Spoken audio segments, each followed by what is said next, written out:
Wall just give you a friendly wave. Hey Chief, wanna talk? You wanted to tell me something in private. Wall just tries to seem calm, but his tail is lashing nervously. I don't know how to word it, so you don't just drag me straight to the Inquisitors. If you committed a crime, you'll have to answer for it under the law. I didn't do the crime.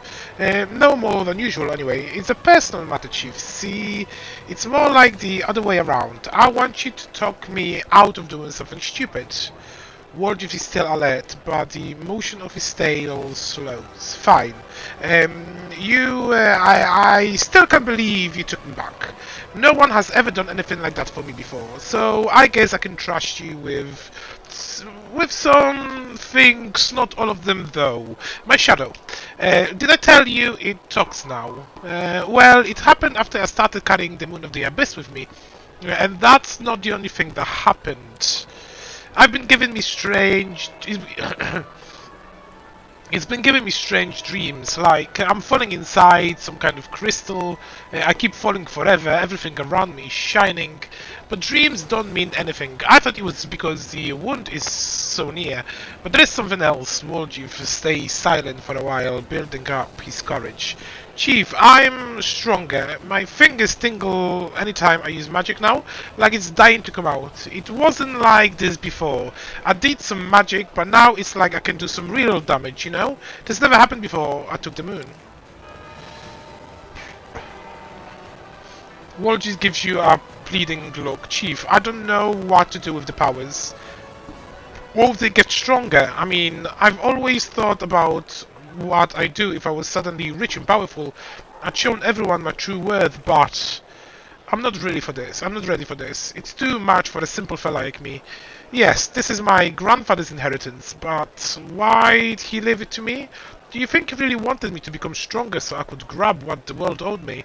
As payment for the kicks and blows, for the mocking at the way I was born? What if it's a trap? The demonic heritage won't lead to anything good. My demonic heritage? Wolgief tucks his tail, then his horns with exaggerated seriousness. I'd get rid of it, but I can't see. It's in my blood. But you're right. I've seen nothing good from it, except for my moon. This powerful amulet was passed down to me, so that means the only person in family who wanted me to be born was a demon. Ironic. Viatel, Ickfellas, there are too many demons hanging around you, and the move of the Abyss turned out to be demonic origin as well. Wolgief sighs heavily. You think I like it? If it was up to me, I would never have met them. This is how I see it. Yigfellas must be my grandfather, since they call me his spawn. Vetiel, that spiked ugly mug, comes to try to collect some of the old demon debts from me. I know how it goes. We have uncles for this in the family. Big thugs, but without the spikes, who go around beating money out of the late payers. The Hebsamira, he's talking about must be like talking about must be like our sister Kelisemi, but for demons. And all grams crossed her somehow, and she just get over it. She can't get over it. He probably stole the Moon of the Abyss from her. I don't know, but I would have. And the moon? Hey, Grandpa, you should have left me a note or something. Chief, I think he expected better of me than how I turned out in the end. He probably thought he'd have a smart grandkid who know what the moon was for and what to do with it. But he got me. Wolgief's tail dropped sadly.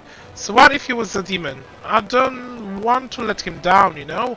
He believed in me, I guess. Just you and him, Chief. The only two people in the whole world who believe in me. That's why I have to figure this thing out.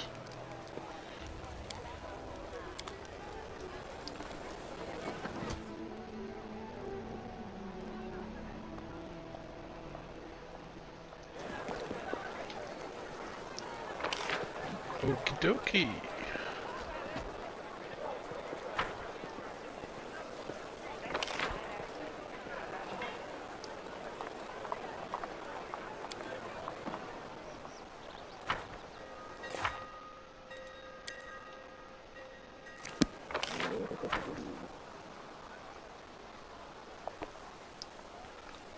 go back and see if the thing is.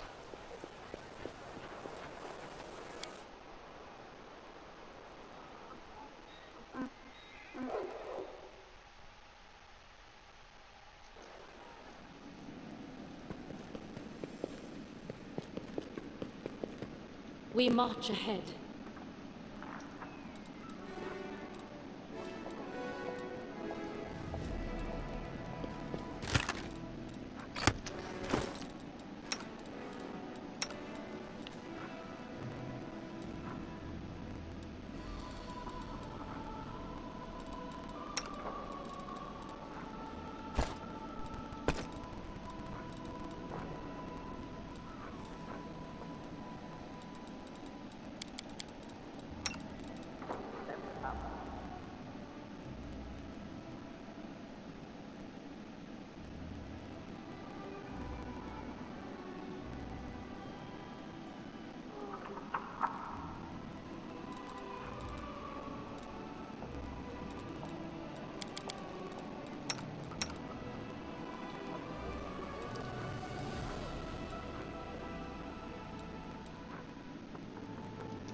Having relieved the last undead from this curse, the clerics discovered an artifact emanating vile energy that had been attracting the living dead to this place. After carefully sealing their find with protective spells, the cleric brought it to the commander.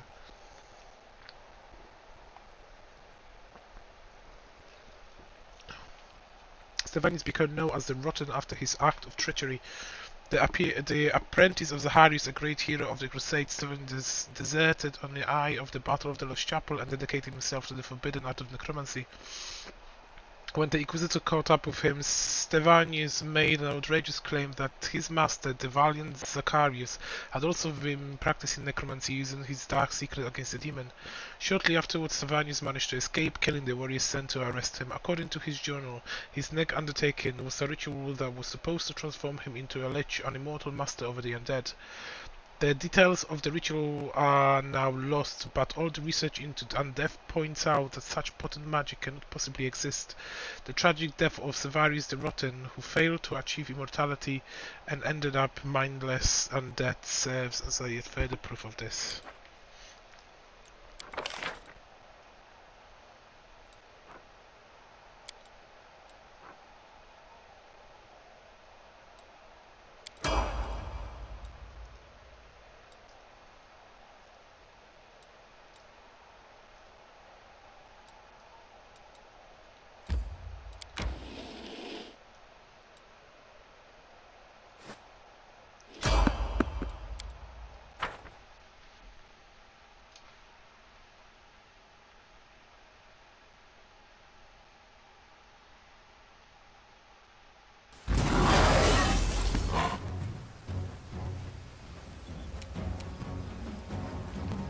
Attack!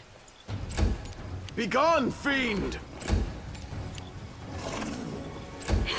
You've crossed the wrong mongrel.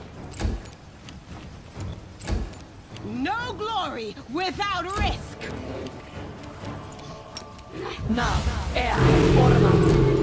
Simply business. We shall overcome!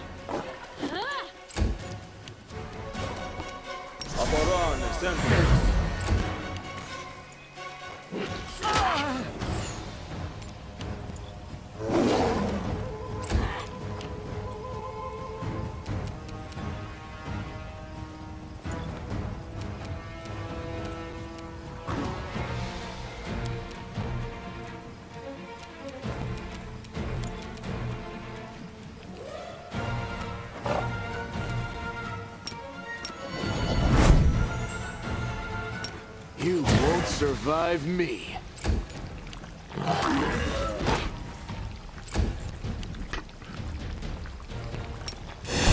The Inheritor, guide my blade!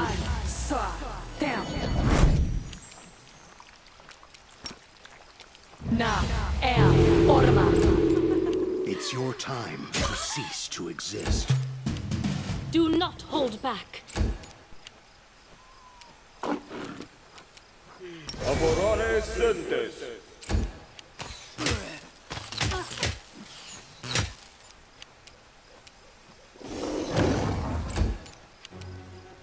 Endure this!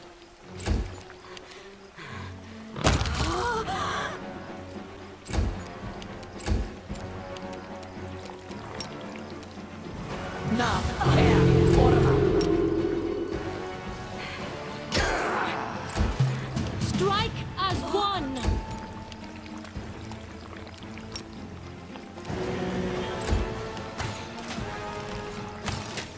I can still fight.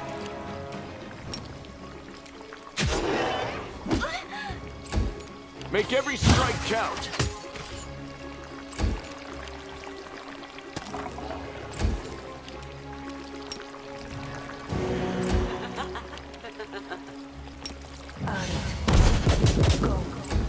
You're in my way.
This gloomy thicket was once home to plentiful game,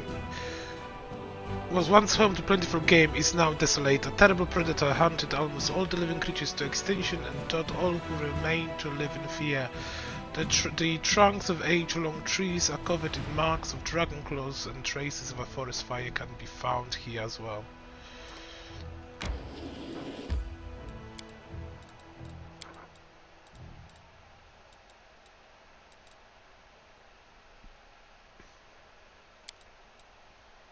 I'm sorry about what happened to you.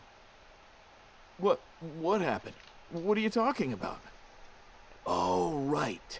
I was born a monster. Thanks for reminding me.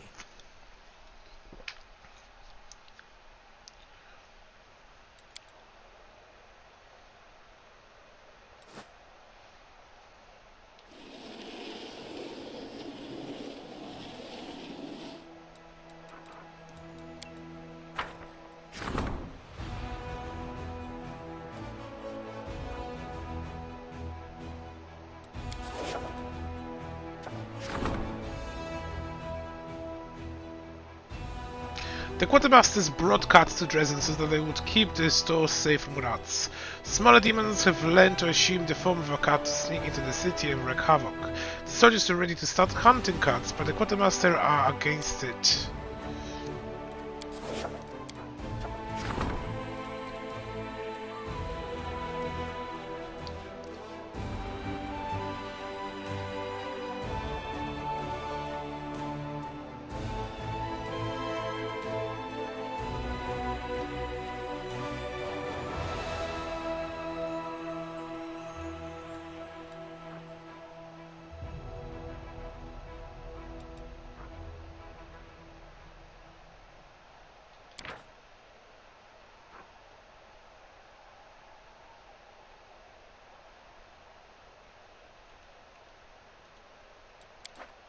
Leave the cats and be excessive vigilant and use excessive vigilance.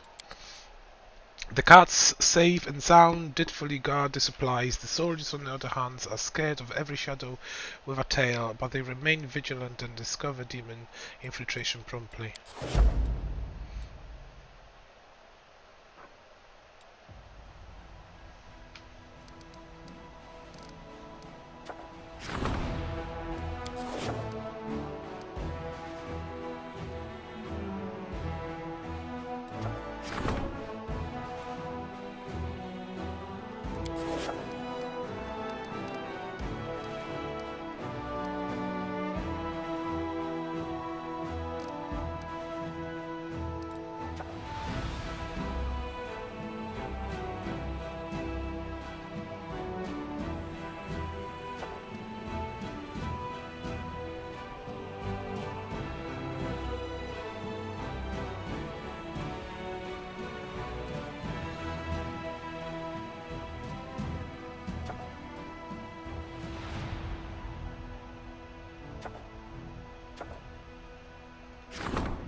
Oh,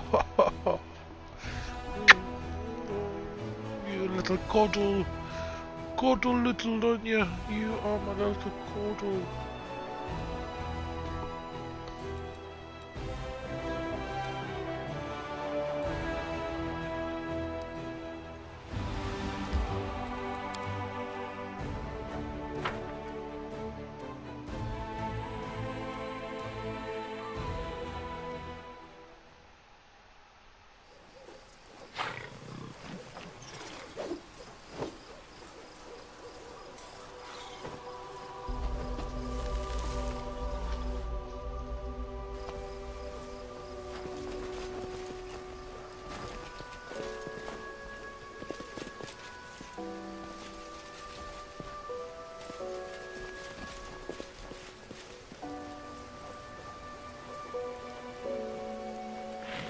Let us not hesitate.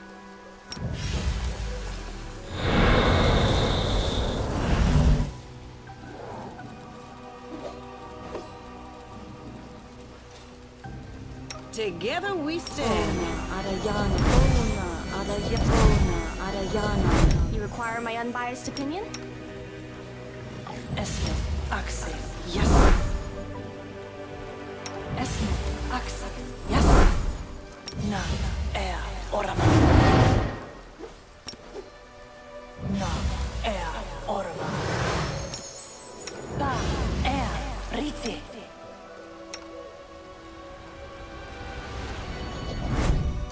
Practice makes perfect.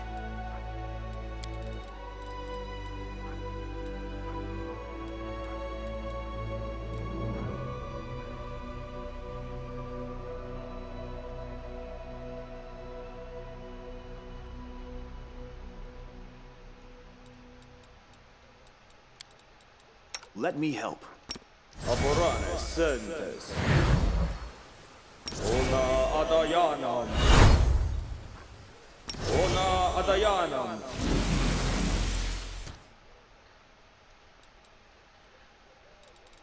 Are we in trouble yet? Are we ready to move out? Esme, Axe, yes. Esme, Axe, yes. Always be ready for the worst. Magritium Turino.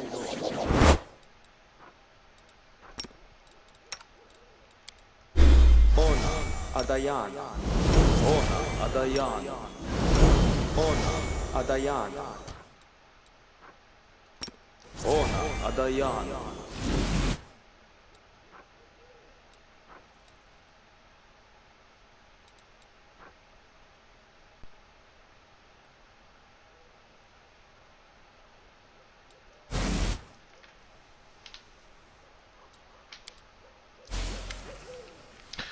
Greybow meticulously scans the surrounding area and appears pleased with the results. The talon-like hooks of several collapsible spikes protrude from his back.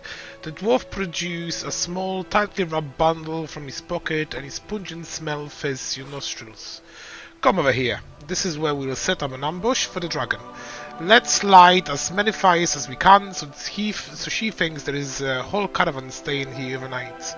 So we can be sure she won't resist such an easy prey. Well, how do you plan to loot the dragon here? We will act like a group of careless foreigners, ordinary hunters looking for wild game to provision the Crusader army. Let's go out hunting, and there we'll hang the carcasses up on a hook to clean and gut them. When the dragon catches the scent, the blood, and sees the fire, she will think we are inexperienced nobodies. After all, no skilled hunting party would draw so much attention to themselves. Easy prey, you see. Then we'll swoop down upon us, we'll pounce on her instead. What is the stench?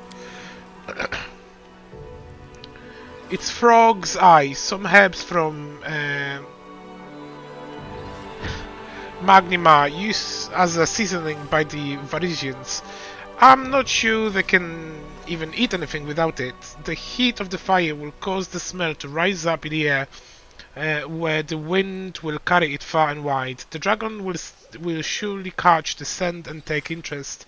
Dragons have a heightened sense of smell, and their sense of taste is even more discerning.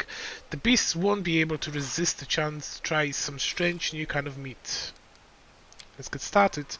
The dwarves nods his approval. He's calm and composed as he readies himself for battle, but his eyes shine with excitement.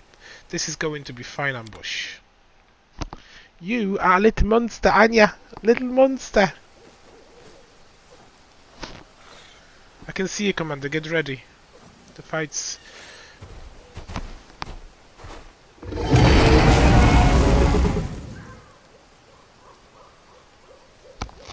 Monster! You are my little monster. Sorry, my cat is pissed.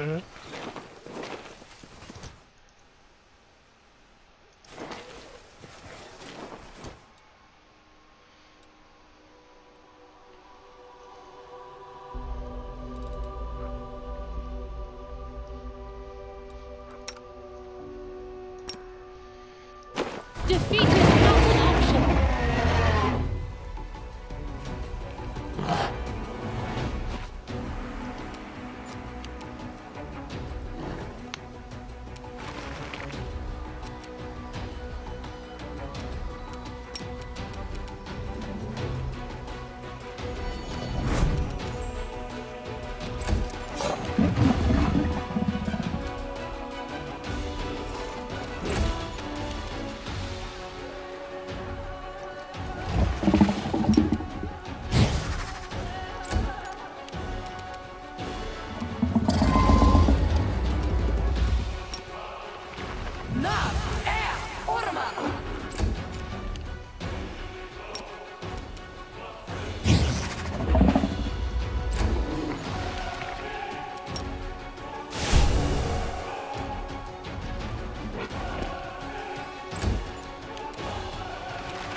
Attack!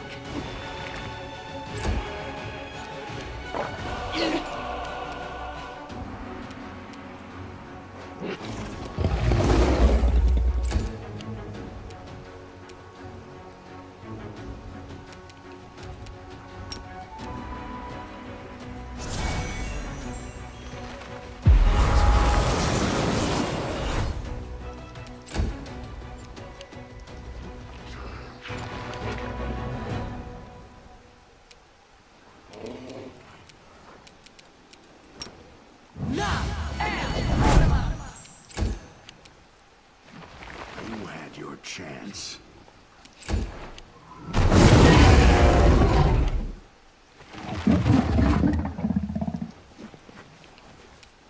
The light. Take you.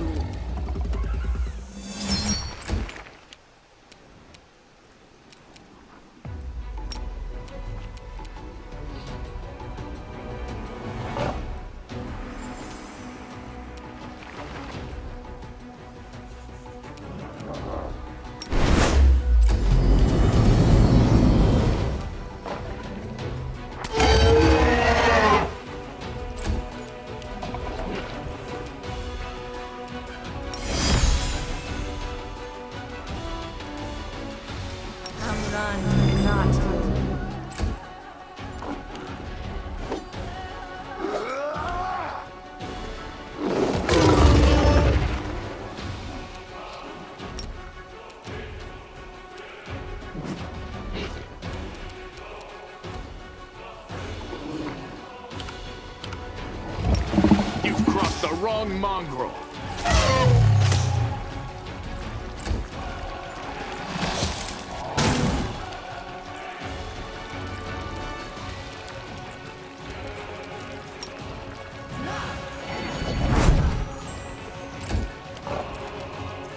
Simply business.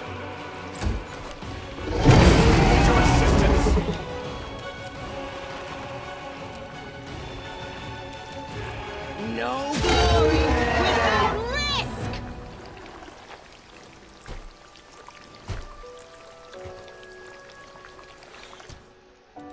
The world has suffered enough. Patricium Turinos.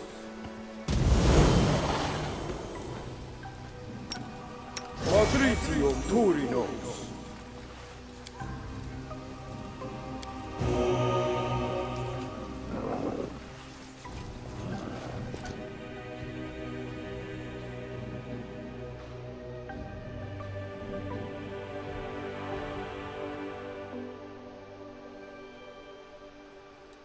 Search for the beauty with your heart, not your eyes.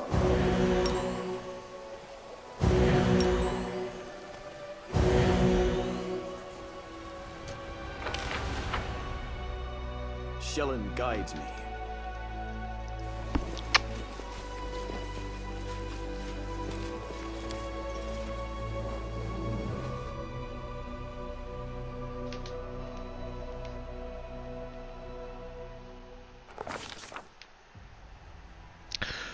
The ground is covered in fresh dragon blood and deep claw marks. The winged silhouette soars high up in the night sky and heads east, doubles towards the lair.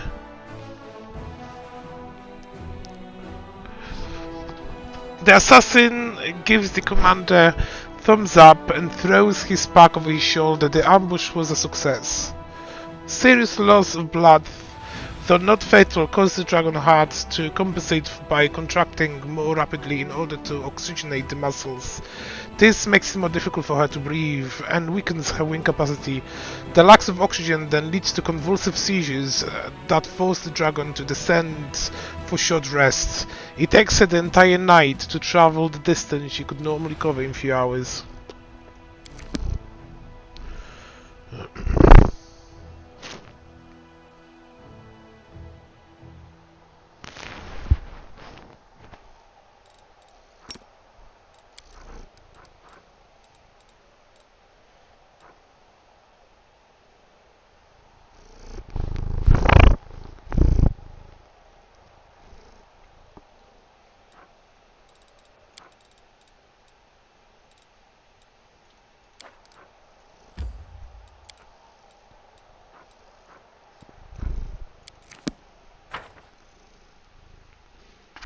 What are you doing?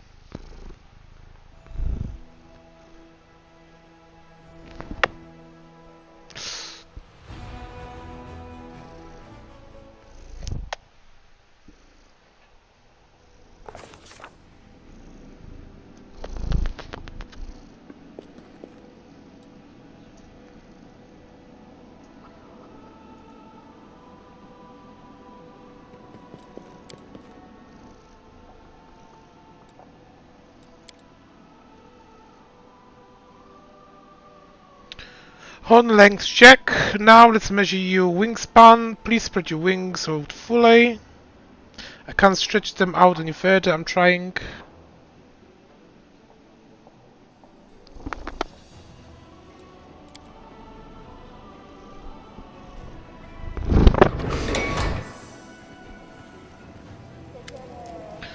An officer stands to attention before you. Next to him stands a private in shackles. The private is hunched over painfully and he appears to have taken a beating. His face is covered in bruises and scratches. The officer salutes. Officer Leland, Commander, permission to report. Last night Private Gorvo attacked Officer Diamond, the regiment commander, and killed him. We would have dealt with him right away, the way we do on the march, but Grotto demanded your judgment, and as the new commander officer of the regiment, I could not refuse him. The private is awkwardly trying to salute with his shackle hand. Hail, Commander! Private Gorvo reporting for the restoration of justice. Why do you demand my judgment, Private? Because you are known to be just.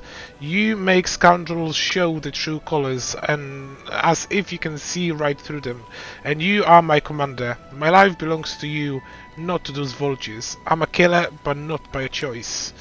When Dama said I got his armor dated during training and that I'd be punished for it, I realized I couldn't stand it anymore, and no one was going to save my butt myself.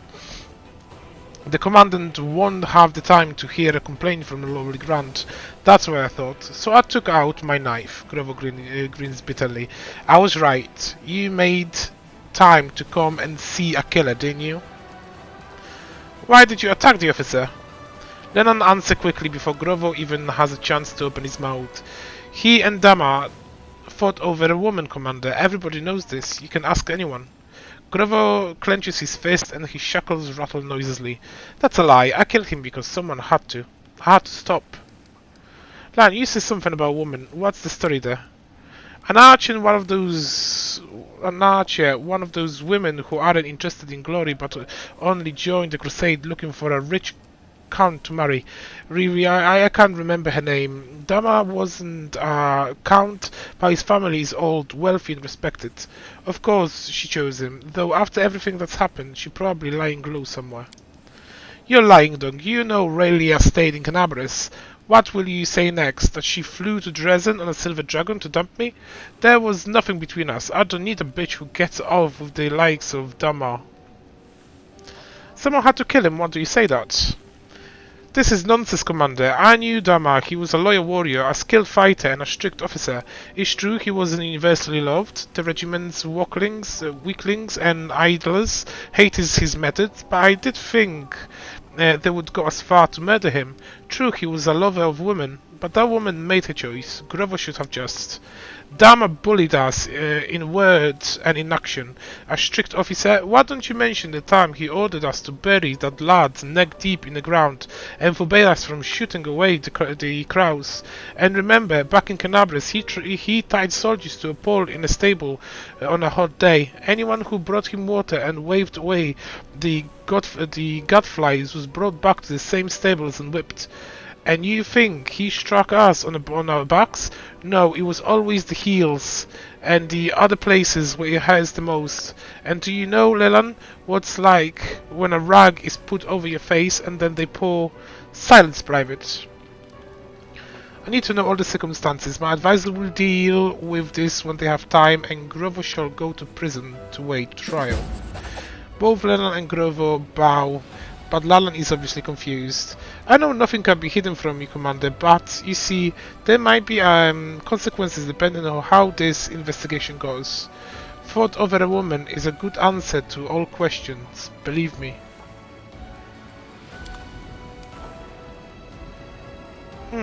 Seems like they want to hide something.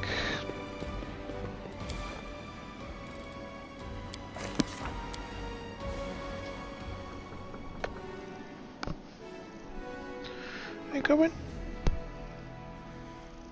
You can go if you want.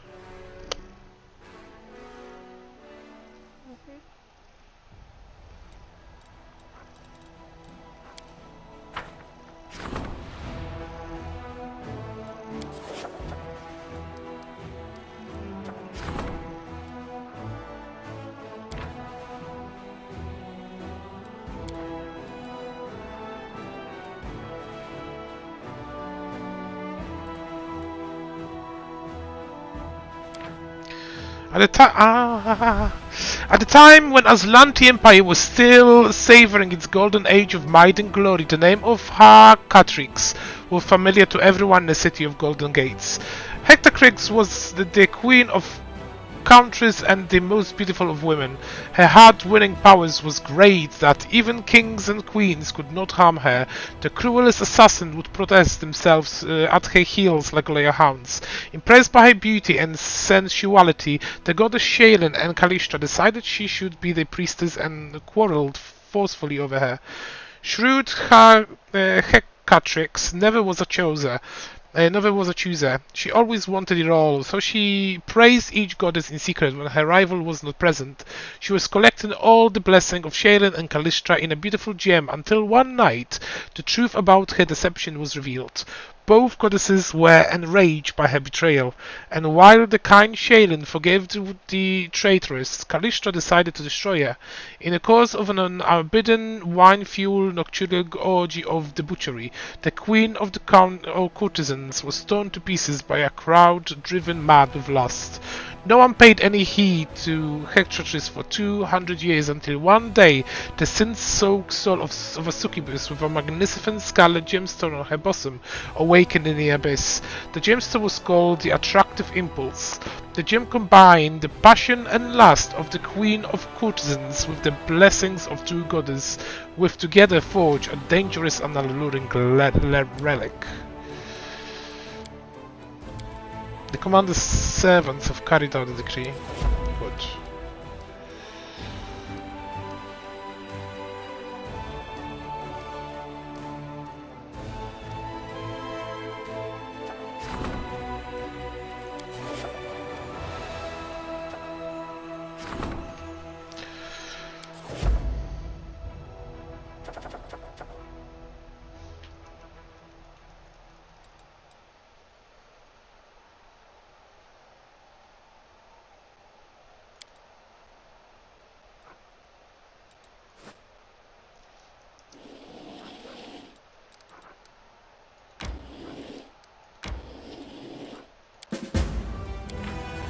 Defeating the horde of flying monsters swooped from the sky, many crusaders got thinking that the battle tactics they know are not always suited to human confrontation.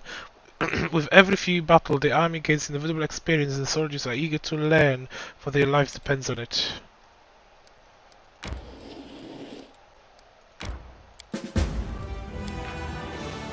The army of Baphomet cultists that gain a foothold in Green Gates has been defeated. Ahead of the army, scouts rush the half-destroyed fort, looking vigilantly for ambushes and traps.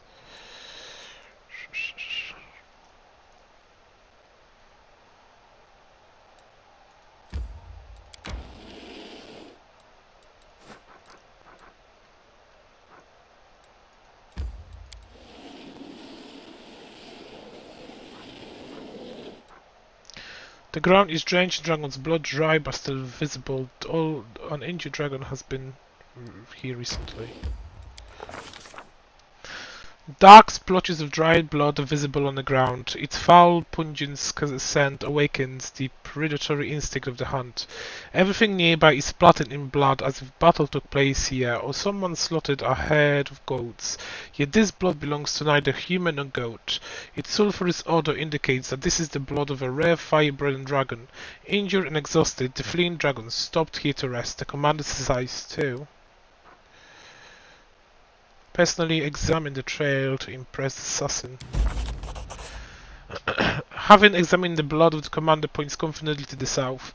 The dragon's lair is hidden somewhere among the mountain groves. The dwarves who have been watching her nods in approval. He seems impressed by the commander tracking skills.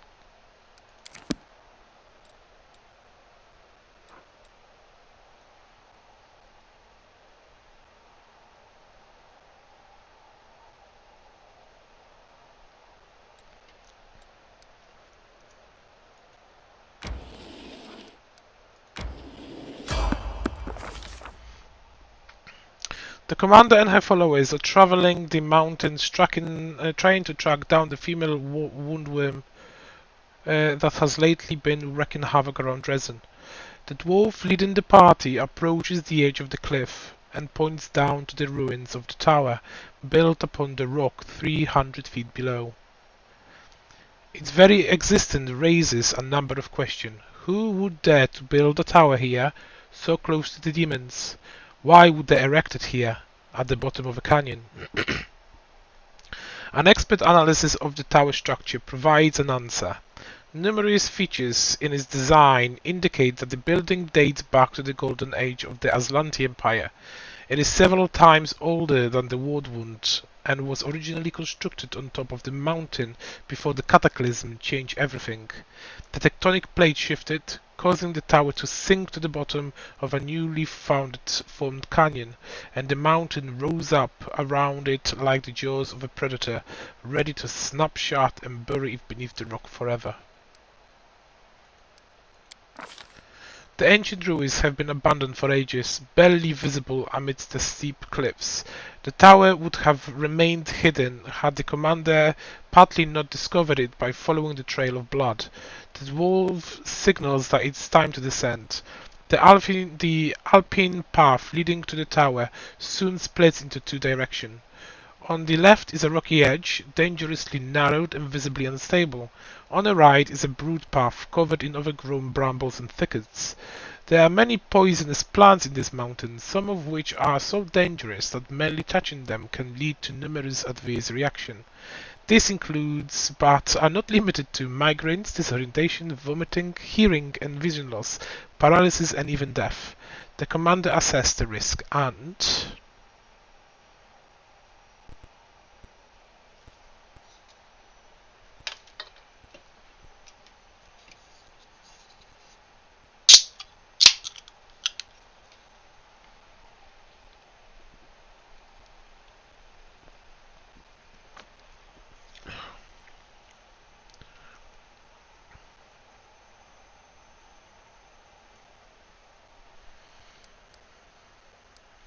choose the steep, the dangerous path to the left. The commander decides to take the path to the left, which descends steeply down at a dangerous angle.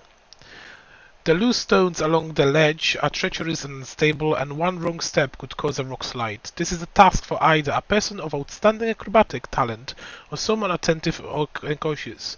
Whoever leads the way will take the greatest risk. The commander...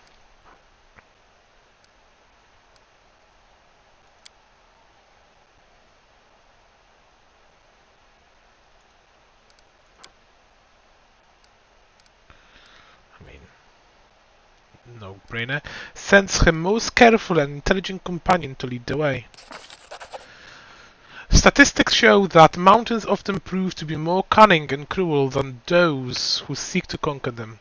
Even places that seem harmless may in fact prove highly dangerous. However, Nenya does not make a single mistake as she skillfully navigates the most dangerous section of the path. Her allies watch carefully, mirroring her every move, and the party arrives at the destination safely. The path comes to an abrupt end. A recent rockslide has destroyed this section of the trail, leaving behind only a few footholds for those brave enough to attempt the crossing. The commander's allies hastily tie themselves together with a rope, hoping to prevent a fall if anyone loses their footing. The dwarf silently indicates his mountaineering equipment. If they choose to climb down the mountain cliff, they would be able to get back onto the path and avoid the dangers ahead. The commander...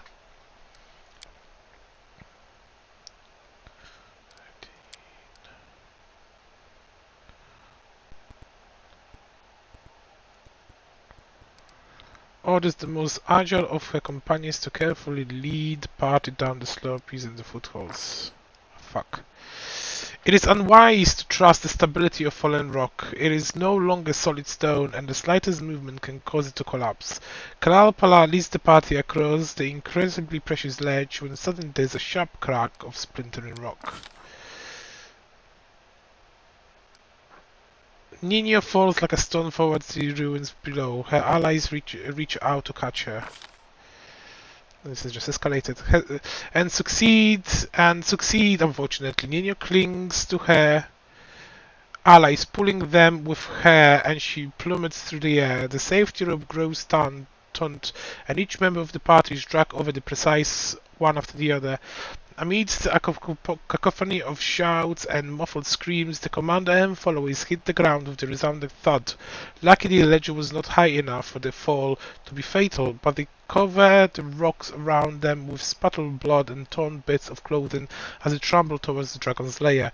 The dwarf leading the party tries desperately to slow his descent with the small axe, and curses furiously, punctuating his numerous obstacles with occasional prayer to Norgober.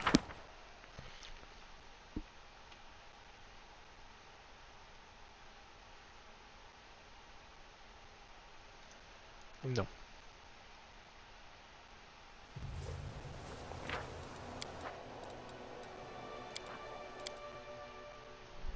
Absolutely no. I need to buff up. This is not happening.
And how hard is to roll a 9?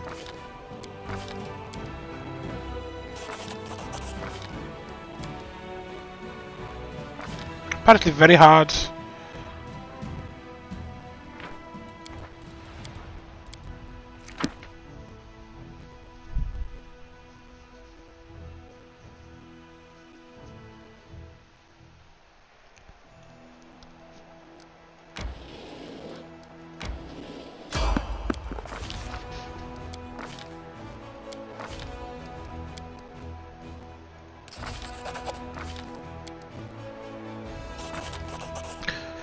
The commander and the companions descend slower and lower, leaping from the ledge to another. Thanks to her combat experience and presence of mind, Kalal Pala does not panic or make a single mistake.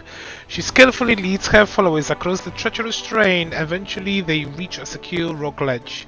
With a cry of warning, the dwarf points to the sky. Giant birds of prey circle ominously overhead. Their beak morphology indicates their carnivorous nature, and their large size suggests they consider those climbing down the cliff to be prospective prey. It is common for them to fling their quarry against the cliffs and then feed on the carcasses.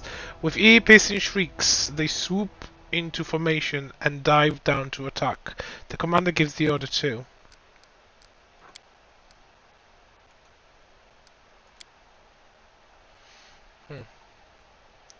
11.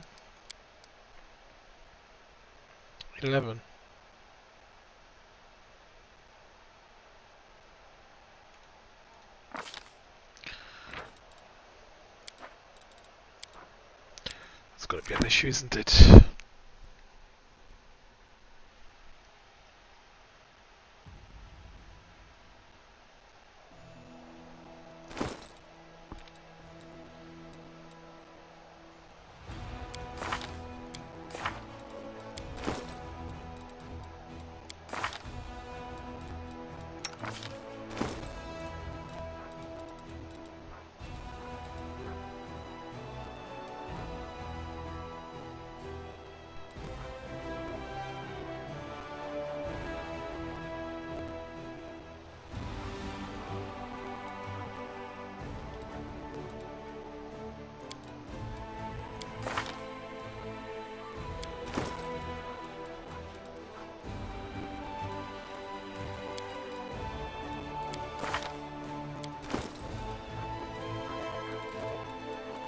That's not gonna last long enough though.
Shows you how many times they're above 10.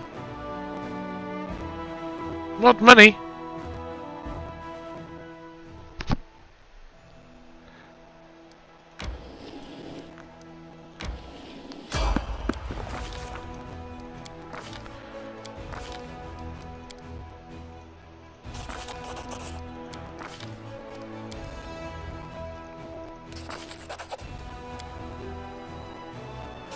Hey!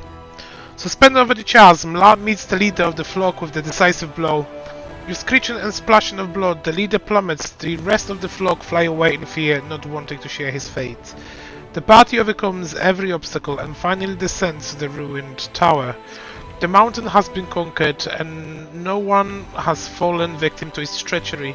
Now they secretly approach the unsuspecting dragon, stealthily making their way through the surrounding rocks. After leading them to the tower, the dwarf gives his newfound allies a nod of respect and signals for caution.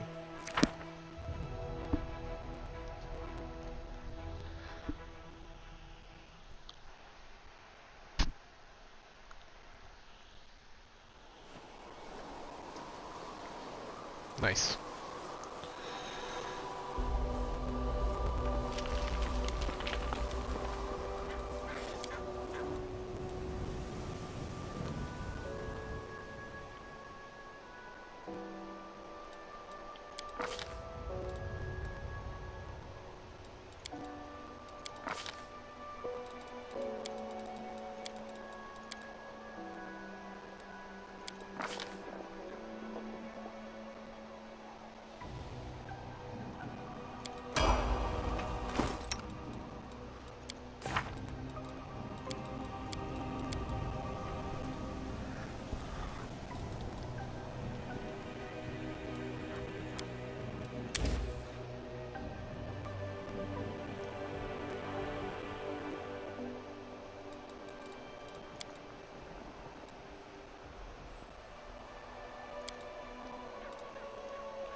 We will win this war.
Are we in trouble yet?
Yes, what?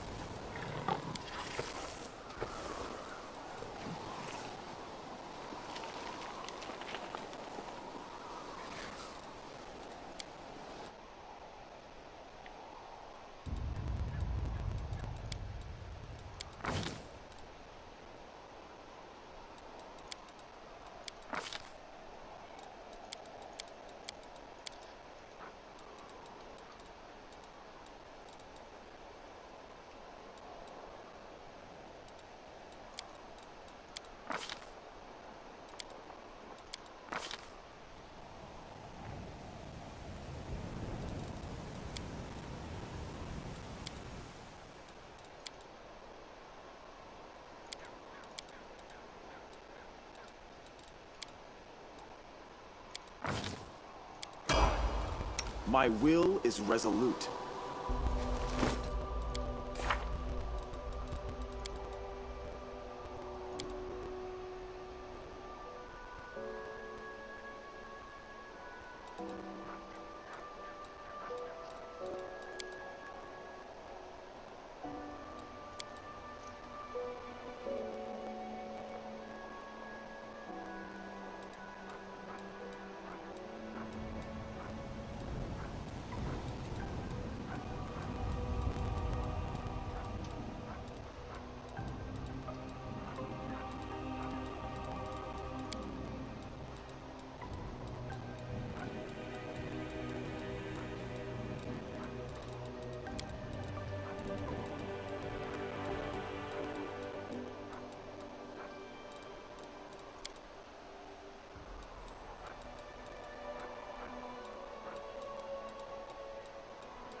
Where's my basket?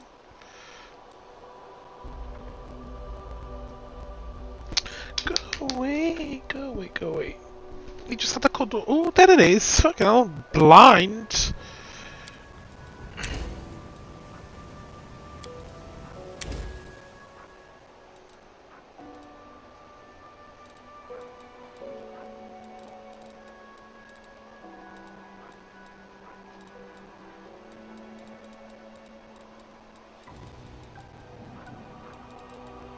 R2.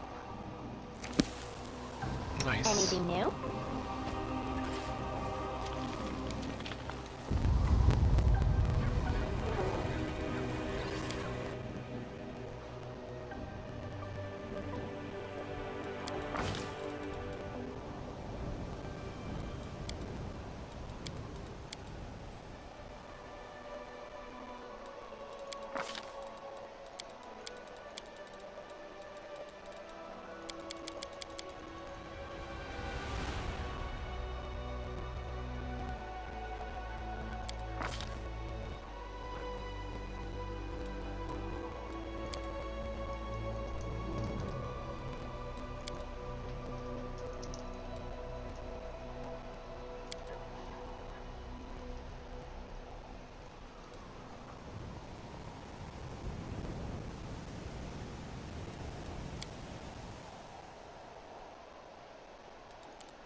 Our time has come.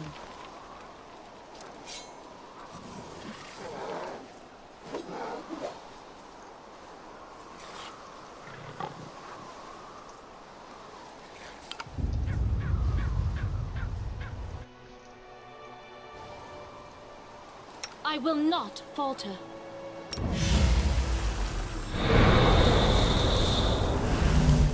I will help where I can.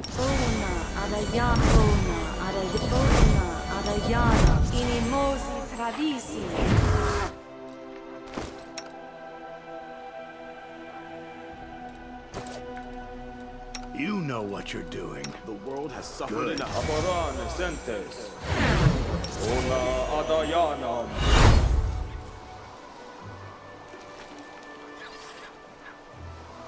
Ona Adayanam.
You are my favorite aide.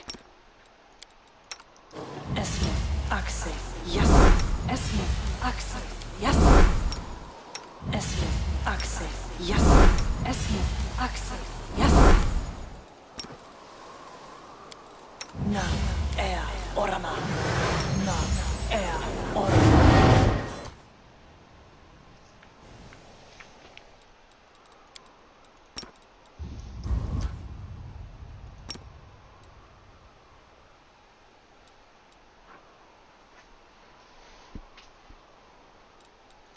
Ala soa tea.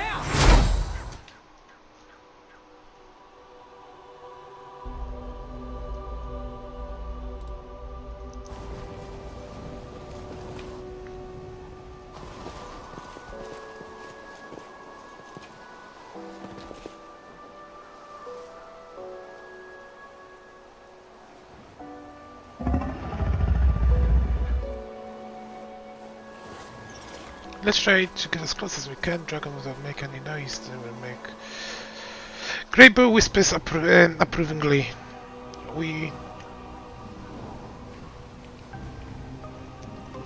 We've crept up on a toothy old wizard without her noticing us.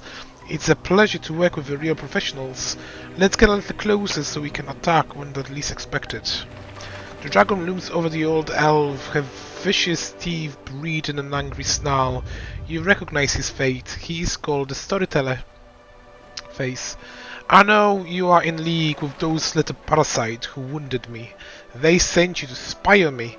They thought I would crave the crunch of your old bones. Ha! They were wrong. I always had a special liking to the taste of the elven flesh, but I do love to play with my food. What can you offer me in exchange for your pathetic life?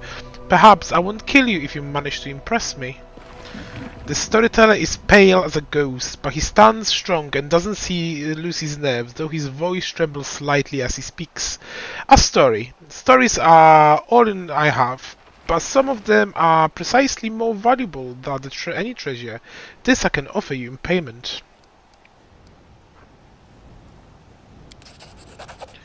I have a particular item on me.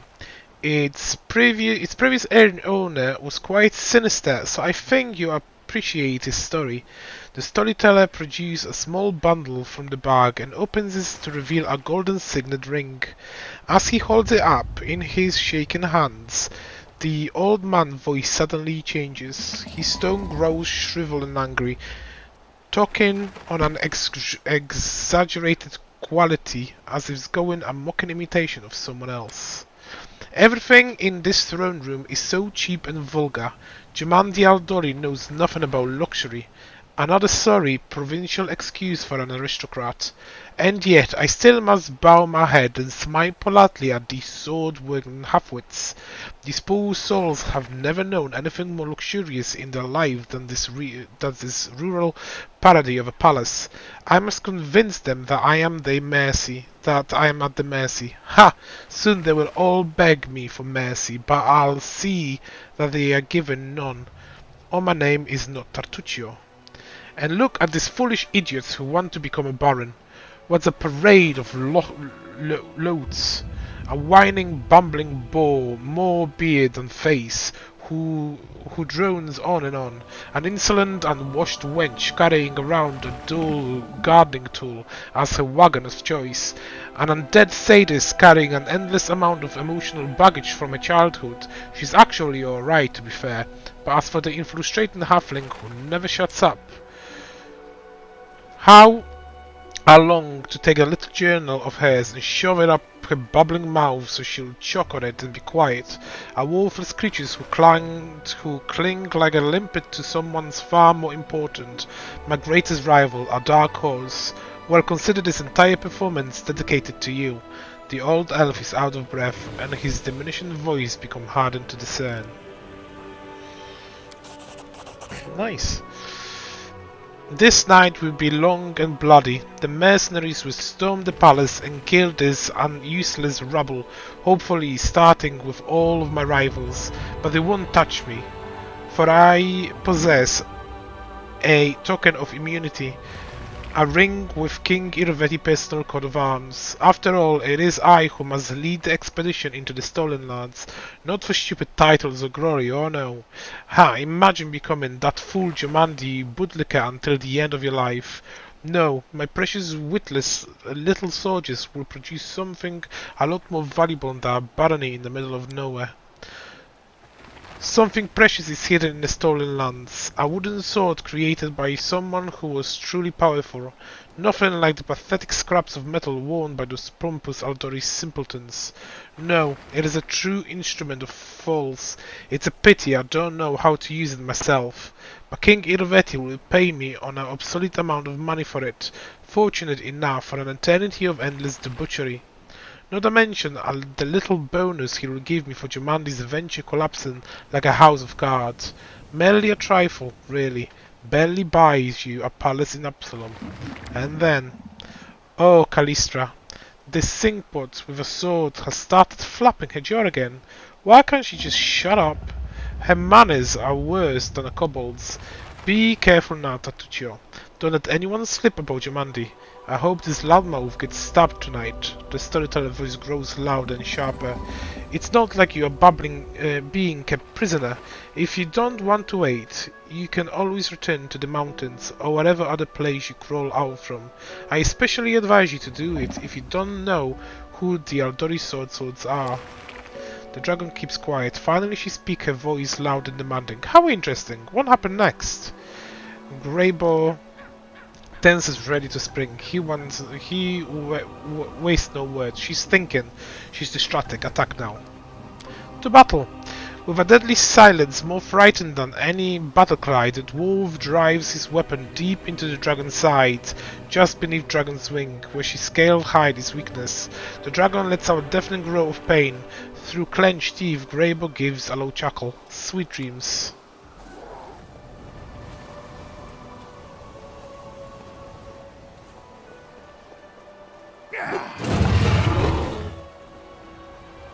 Let's make this quick.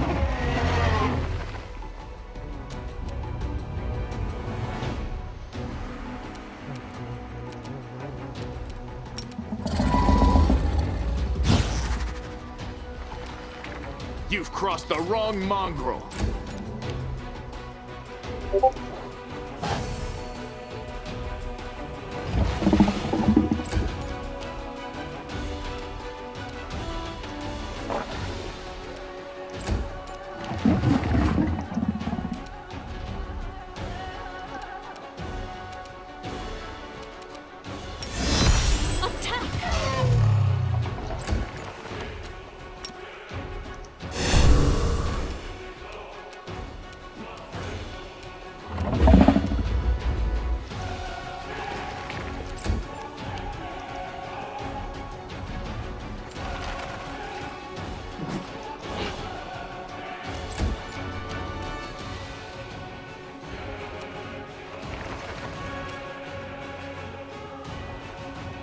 Simply business.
It's your turn to cease to exist.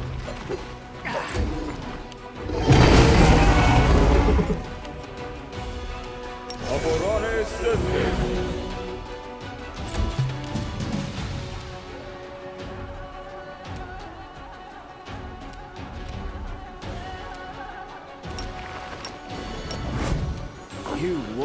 Revive me.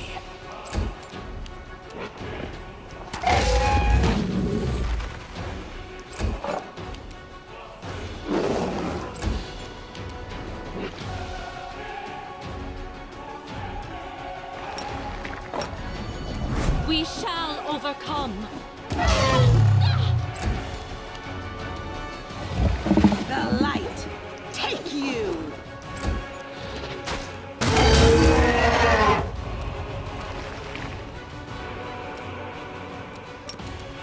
Na Aeon Orma. You're in my way. I'm done with you!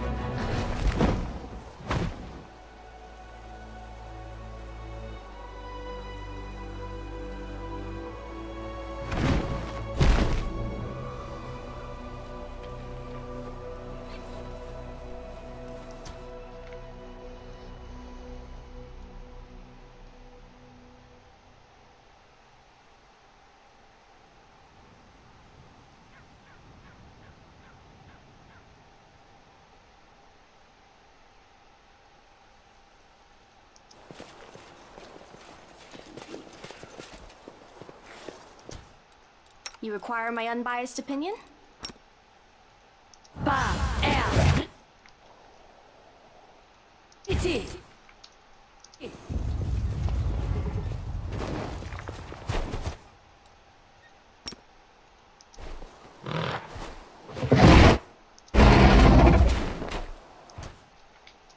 Begone, fiend!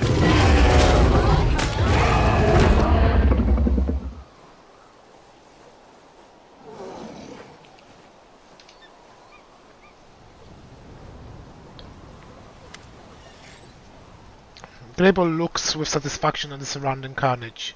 That's a job well done. You can use her hair to decorate your tent.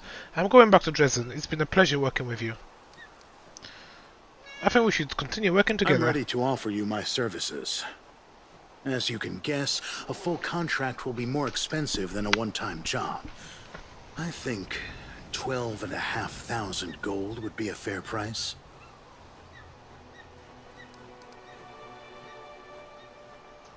Perhaps you would like to join me free of charge on account of your How conscience. much do you think my next client will pay me if I work free of charge?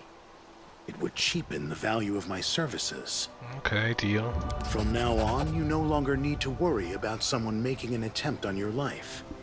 If anyone tries, I'll send them straight to their grave. Why are you being pestering me? With the cat.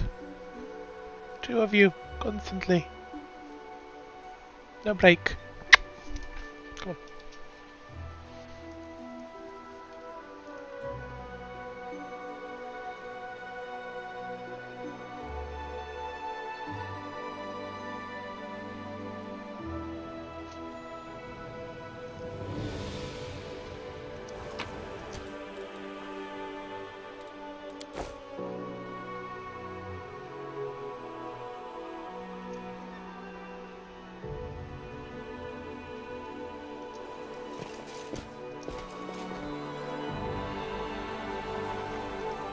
A success worthy of praise. Though this magic trap is now old and dysfunctional, after centuries of disuse, it would once have irretrievably blinded any thief who gaze upon it. It went splendidly. The inscription once contained a spell of warning. When the intruder appeared, it would let out a chilling howl to raise the alarm. Fortunately, the enchantment was worn off with the passage of time, so your ears have been spared.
pedestal, a faint purple glow emanates from the crystal-shaped hole. Its edges are chipped and cracked, suggesting that whatever it contained has been forcibly removed.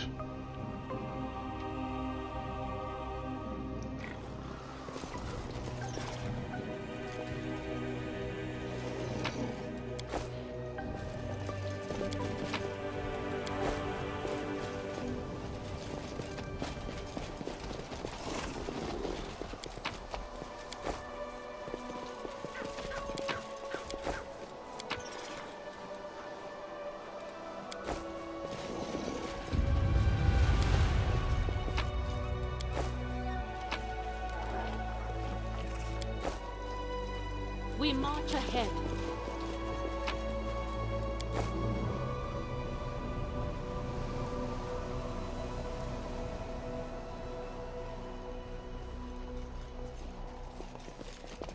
Our path leads on. You found what I asked for. Splendid. Let's get out of this place as soon as possible, or the smoke makes it difficult to breathe. We met in Dresden.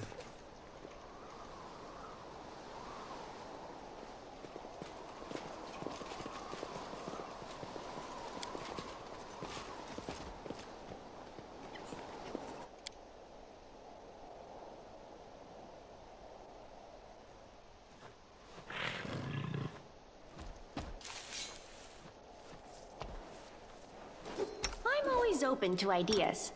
Aeon. Tick.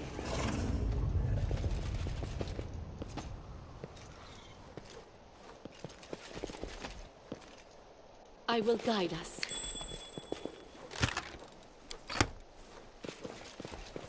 We are the light. They are the darkness.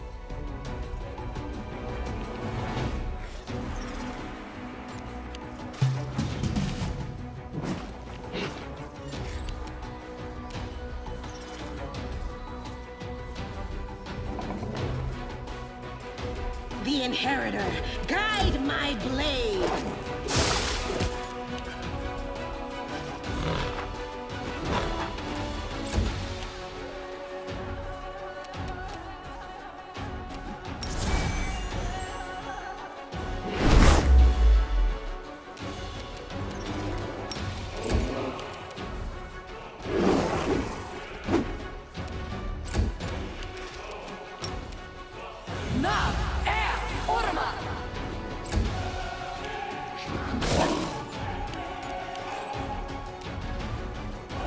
Do not hold back. You had your chance.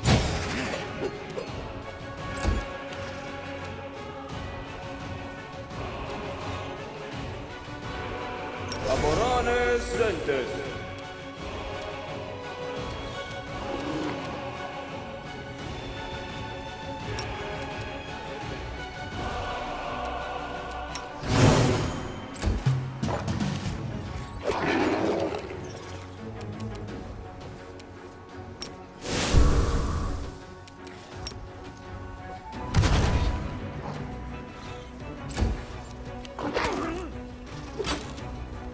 Victory is worth the pain.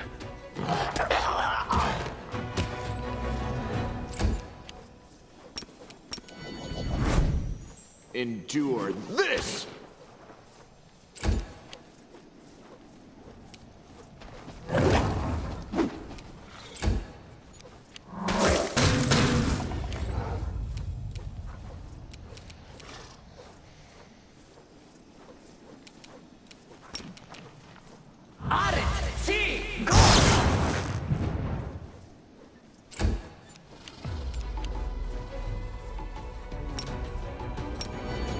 Strike as one. Contemplate on your mistakes. Simply business.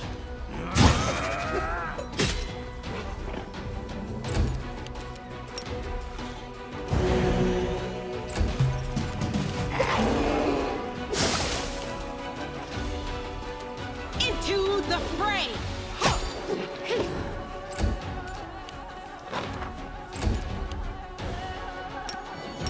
Make every strike count.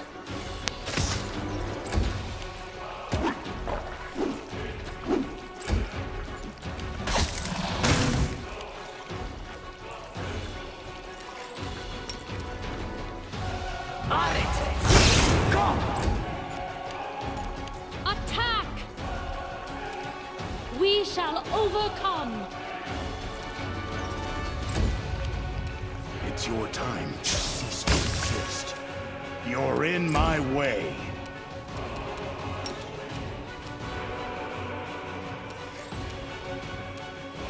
Fall!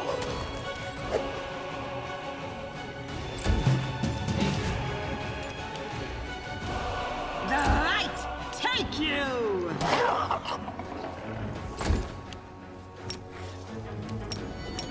You've crossed the wrong mile.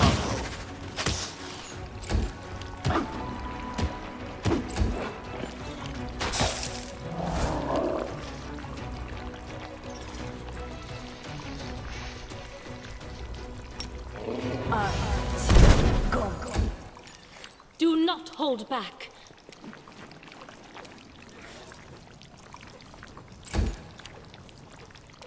You had your chance.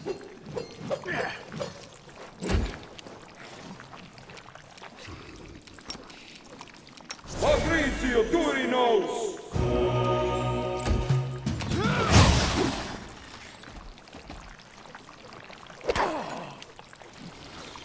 The Inheritor, guide my blade!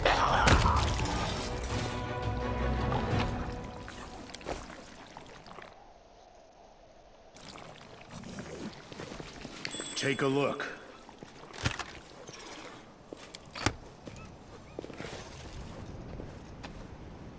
Without a doubt.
Foxes are incredibly intelligent and quick-witted. They are also noted for their high fluffiness quotient and their aesthetically pleasing hue. Yes, I think that is a sufficiently objective description.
Taking care of the dragon that was attacking our patrols.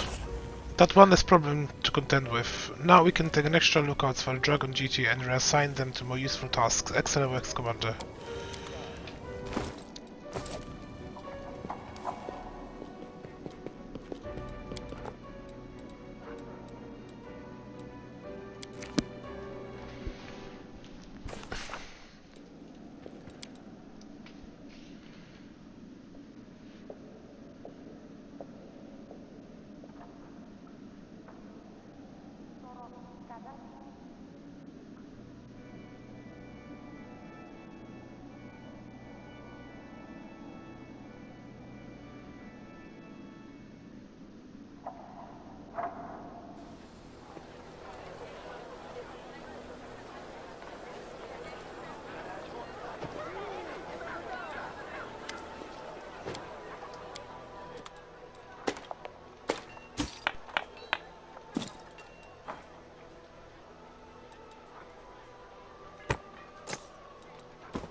The blind elf whispers something under his breath. Hearing your steps, he turns to you slowly. Greetings, Scalapola. Have you brought me a new story? Found a page that must interest you. The storyteller carefully takes you find. Yes, you're right. Another piece of evidence from the past I have forgotten. The old elf expression becomes withdrawn. Thank you. If you find more pages like this, please bring them to me. Maybe by putting them together, I will be able to lift the veil of the mystery surrounding my story. Storyteller carefully takes you find. 3. The storyteller clenches the pages brought. His voice becomes a bit younger and more energetic. My hand touches the stone wall. The cold pieces my palm like the teeth of a hungry dog sinking into a piece of meat. I don't take my hand away. I let the stone enjoy my warmth in return for its service. It accepts my caress and my unasked question. The one it's been asked thousands upon thousands of times. Where should I go next? Behind me I hear the loud stomping of the minotaurs that guard this godforsaken place. I tricked and outwitted them, leaving only a trace of my presence. There is darkness lurking up ahead, honing its swords, claws and teeth in the hopes that the rare travelers visits its lair. But today it will get no one. This labyrinth is alive. Its red-veined stone walls resemble the guts of a huge creature. If you keep still and listen closely, you can hear its breathing in the wind and sweeps through this place. Where do I go from here? Forward? To the place where the wind carries a faint chuckle? Whence comes the faint smell of ash? Whence a few ages ago Demon Lord Baphomet began his great escape? Baphomet, are you inside the labyrinth? Yes, I'm traveling through the Ivory Labyrinth. This is not the most pleasant of the journeys, but it's necessary to reach my goal. How are you able to evade all the dangers of the Ivory Labyrinth? The storyteller raises his chin proudly. Have you forgotten who you are speaking to? I am the last Archmage of Keonin. I have been to many dangerous places, and this is just one of the many. It won't be the last. What do you need from Ivory Labyrinth? An answer to a question. A key to a secret. Knowledge that you can save many lives. A silver of a smile appears on the storyteller's lips. My kinfolk were weaklings and cowards. They ran from dangers, but one stood up to my enemy, and Baphomet will give me the weapon to win. For several years I have thought about how to defeat Airfall. My enemy has no flesh, and it's impossible to kill. It blazes through everything in its path. It doesn't enslave, but destroys life itself. And I have found an answer. I know how to save my world. Airfall come to destroy Golarion. Its strike was brutal, and my words barely withstood it. But what if Airfall was resigned by no one world, but several worlds at once? What if Heaven and Elysium come to help the dying Golarion? If I manage to merge my world with another one, meld them together, the power of the disaster will weaken. The descendants of Golarion will be able to temporarily take shelter in the adjacent plane. Civilization will not die. Our culture will continue to exist. We will not be forgotten. Baphomet, the cunning and insidious lord of Minotaurs, was once a captive in Asmodeus' prison. But only 10 years passed before Baphomet was able to escape, taking his own prison with him, which later became the Ivory Labyrinth. Such an achievement deserves respect, and is the goal of my research. Moving between planes is what interests me now. I stopped near strange symbols covering the walls of the labyrinth. I ran my hand over them to ensure that they are real. Encrypted riddles drawn by Baphomet during his imprisonment. I take out the break-covered notebook and painstakingly copy the symbols into it. Behind me, 2 Minotaurs are fighting, deceiving by the net of spells I have wrapped around myself like a blanket. Do you want to connect the planes? That's dangerous. The elf is silent for a moment. When he talks, there is disdain in his voice. Dangerous? Difficult? Almost impossible. But tell me, is this risk not worth the Thalison Empire perishing before my eyes? Does Golgan, the Cyclops Kingdom, deserve death? What about the Aboleth Empire? The storyteller moves his lips silently. Another plane will pay for saving Golarion. There will be wars, and then a new world will come. But we will survive, we will defeat Airfall, and history will not condemn the victors. A bark-covered notebook, the one your mentor gave you. The storyteller lowers his head, but a moment later jacks it back up. Yes!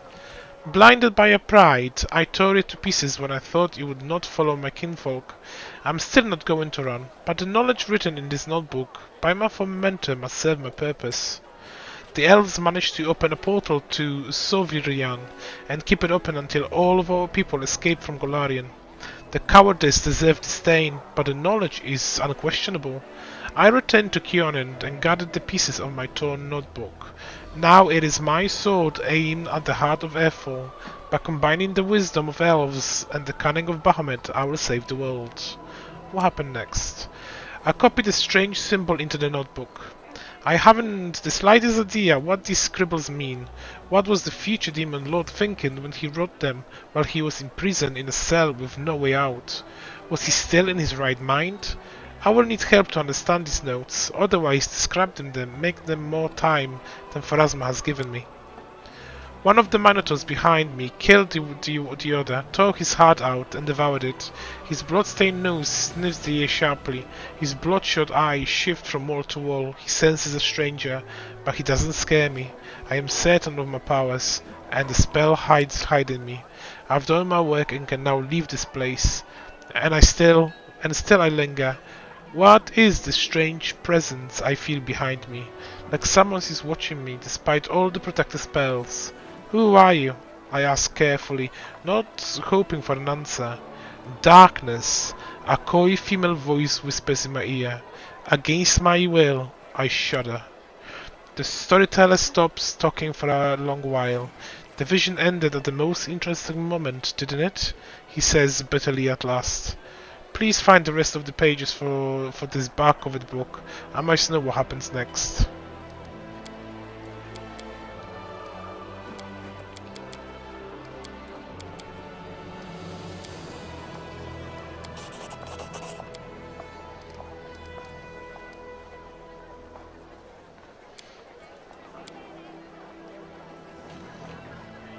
The storyteller nods politely. Let me touch them. Now it is just a shard of the past, but I feel its power. The elf carefully strokes Tarandal's claw. Only a great power can resist the most terrifying of enemies on self. Please allow me to immerse myself with this memory and learn the story of the spiritual resurrection of the greatest of silver dragons. A fragment of a ring appears in the old man's hand. What a powerful item! This ring was created by the inquisitive and free mind. As a rule, such people either become geniuses and creators of a new era, or meet tragic ends. What was the fate of the creator of this object? We can find out together. Get me 4 vials of magic essence, and 2 bars of iron. I will reforge this ring. The old elf gently touches the crumpled metal of the gauntlet. I sense the soul of 2 who were bound to this relic. One was an animal, the other man, but neither was the master of the other. They were brothers. A most intriguing tale. Do you want to hear it? If you bring me 1 vial of magic essence, 4 bars of cold iron, and 2 vials of blood demon, I can retrieve this relic and see into its past. The storyteller carefully runs fingers over the shabby boots. The scent of pain emanates from this object, the pain of a mortal and of the spirit close to them. Whatever the story behind this item, it is dark and tragic. Let us try to repair this relic to learn this tale, shall we? Bring me 3 vials of magic essence, 1 bar of cold iron, 2 vials of demon blood, and 2 hides of magical creatures, and I will try to restore this ancient item. The elves look at you, Stumps.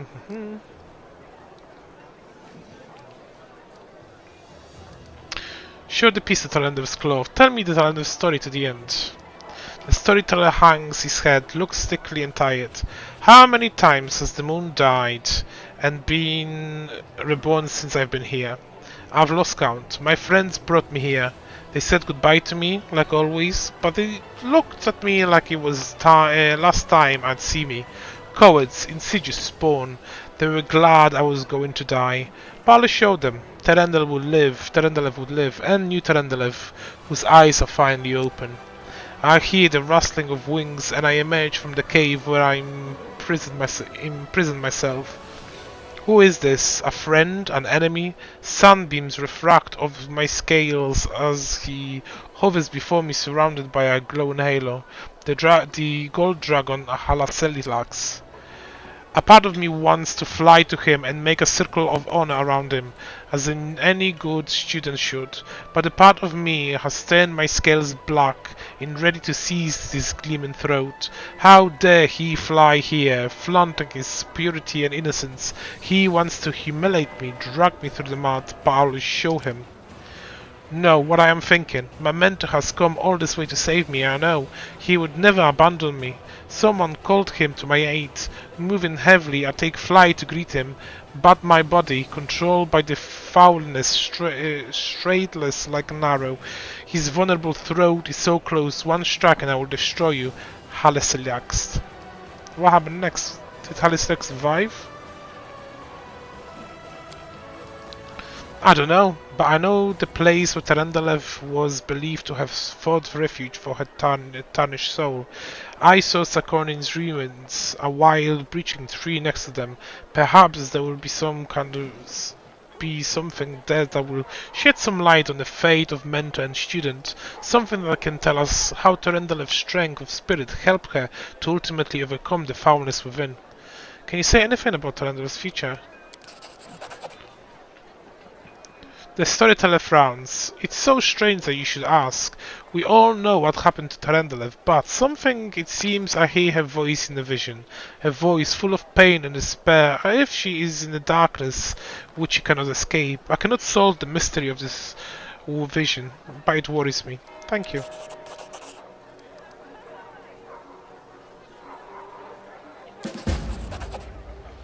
The storyteller sets the ring fragment and the bars of metal on his open palm. He clenches his fist, crumpling the metal like paper, and pours essence from the vials over it.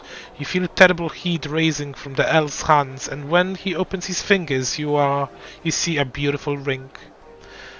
A remarkable object, is it? It was created by a talented spellcaster and is able to summon beings from other planes, as if the boundaries set by Pharasma do not exist for it. It is a powerful and dangerous item, but it was created by an honorable person.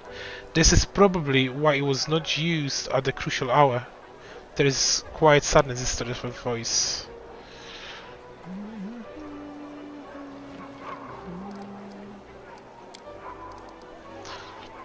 I found it in a molten scar. The storyteller cringes and puts his hand on the bloodstained page, his face contracted into a painful grimace, his voice trembling with terror. No, he is here again. That terrible, grating voice, the horrific semblance of fate, the monstrous appearance, myriad insects form in a body with 2 arms and 2 legs. He touches me and the disgusting creatures attack my flesh, covering me. They are eating me. They are hungry and will devour everything except my eyes and tongue, so I can see the damn page, so that I can translate the runes written in the ancient long forgotten elven language. And I translate. It hurts so much. I tried to lie to him. I changed the translation, but he saw through my lie. He got angry. No, I'm not lying. I'm not. He takes one of the insects from my face and squishes it with his finger over the inkwell. Then he dips the quill in it and writes with my blood right over the runes. And I continue to dictate. Kalishtra, when this will be over, let me die. Xanthia, let me die. The storyteller jerks back his hand, terrified. Oh gods, such a horrible torture. This poor man was tortured to decipher my notes. He was so tormented that his suffering became thick like molasses.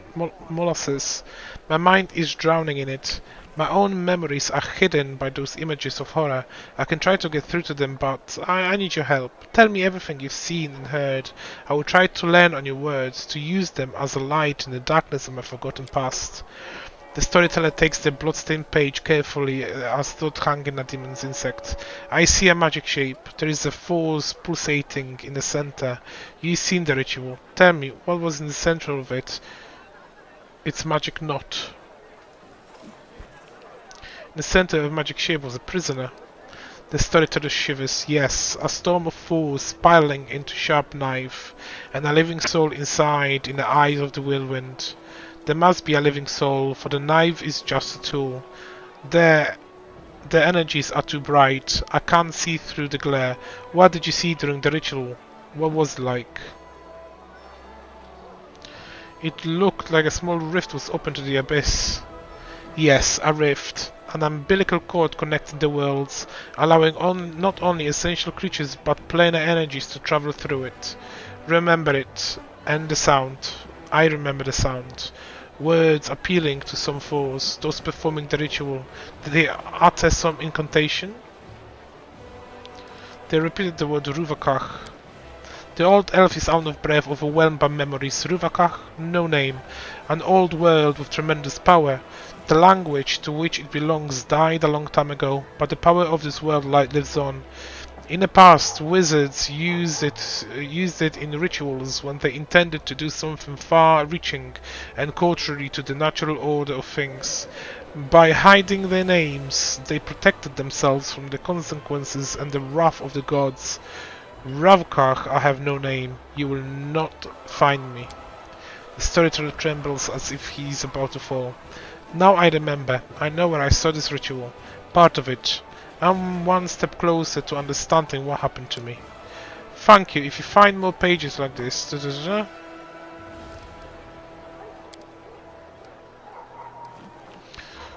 Why did you go to the tower? I've been looking for a certain tower for several years now, and in my place I had a strange feeling of recognition. It seems that tower once belonged to me a long time ago. Knowing my habits, I assumed that some records of the other items that could answer the question about my past had been remained in my home. Unfortunately, I realized too late that the tower was now the lair of a monster. Why the dragon did eat you? Despite their bestiality tempers, draconic are clever creatures, but their ways of life does not lend itself to civilized conversation, which is why they do something enjoy a good chat, and even more a good story. That was what saved me. I had to share a few of my stories with the dragon, hoping to win her over, or at least distract her. Did you find anything of value? The storyteller nods politely. Yes, thank you. Thanks to you, the dragon didn't have time to bury everything. I found the memories of my previous life, which I have forgotten long ago.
Our path leads on.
The old miners with wolves would mine proclaims Crystal are now abandoned. The group of demons that had made Slayer there tried to defend the territory from the Crusaders, but to no effect.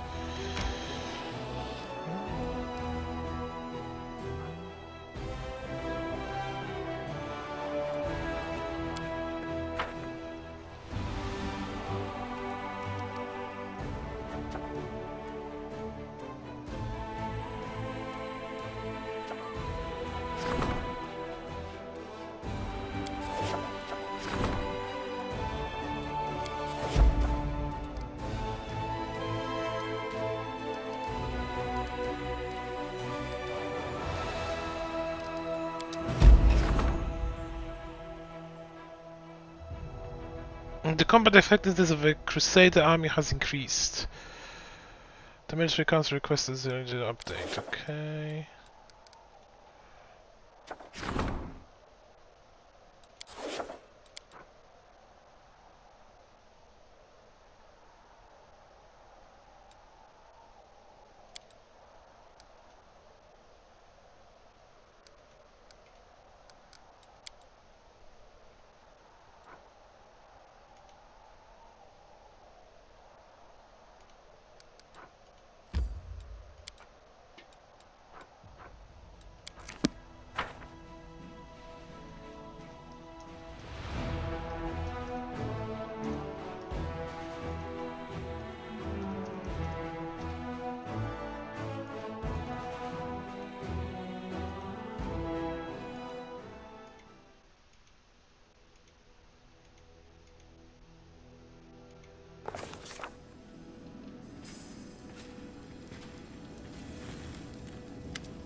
Commander, unexpected reinforcements have arrived, not from the Queen this time. These are volunteers. The newcomer are tieflings from all over Mendev. They are eager to join our army. They say they didn't trust the commander who had positioned before you.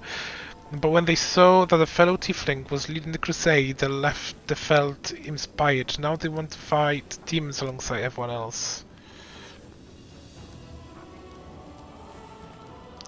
Of course I'll accept. I'm not sure accepting them in the army would be such a great idea. Is there any other way we can help? They can help the Crusaders. I'll speak with them. I don't think they refuse to help us with the resources or with the something else we need. Thank you, Commander.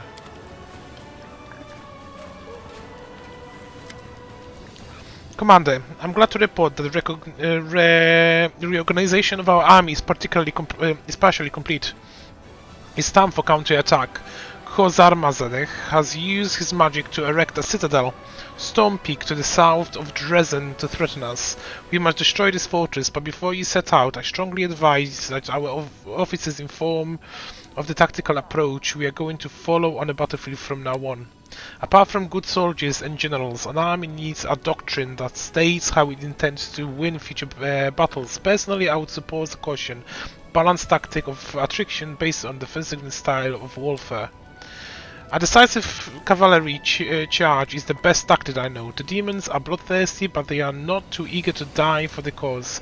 If we were to daze them with a powerful strike and shake their confidence, they would choose running for their lives over a selfless stand. We cannot change the fact that our warriors lack the demons' individual might, but our discipline and chain of command are superior. The best way to use it is to maintain a tight formation.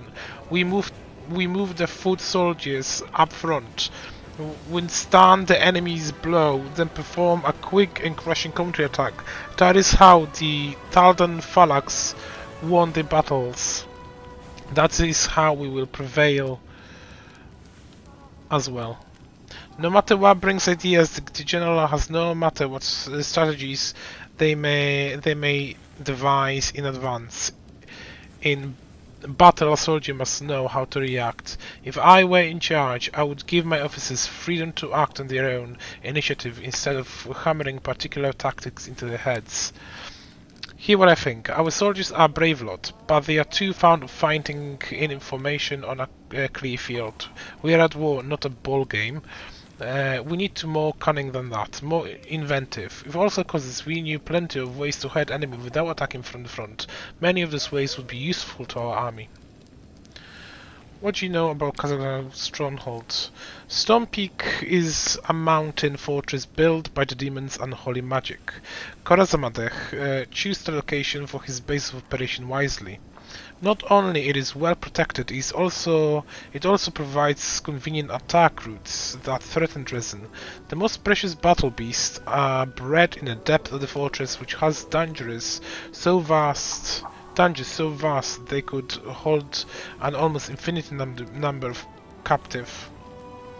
Why can we use multiple tactics at once? To train the troops to follow a new tactics, you must drill it into their heads, make them remember it better than their own names. If we try to teach our soldiers conflicting tactics, dissonance will inevitably ensue in the heat of battle.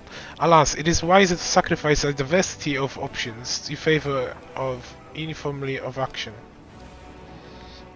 Grebo, you're not a soldier, what are you doing here? Grebo puffs his pipe and after a short pause says with dignity, "True, I'm not a soldier, however I have a better understanding of killing than most. Besides, the fact that I'm not a professional soldier means I can offer you a fresh perspective and give you advice that would never occur in a career officer." Sheila, isn't it to rely on cavalry charge?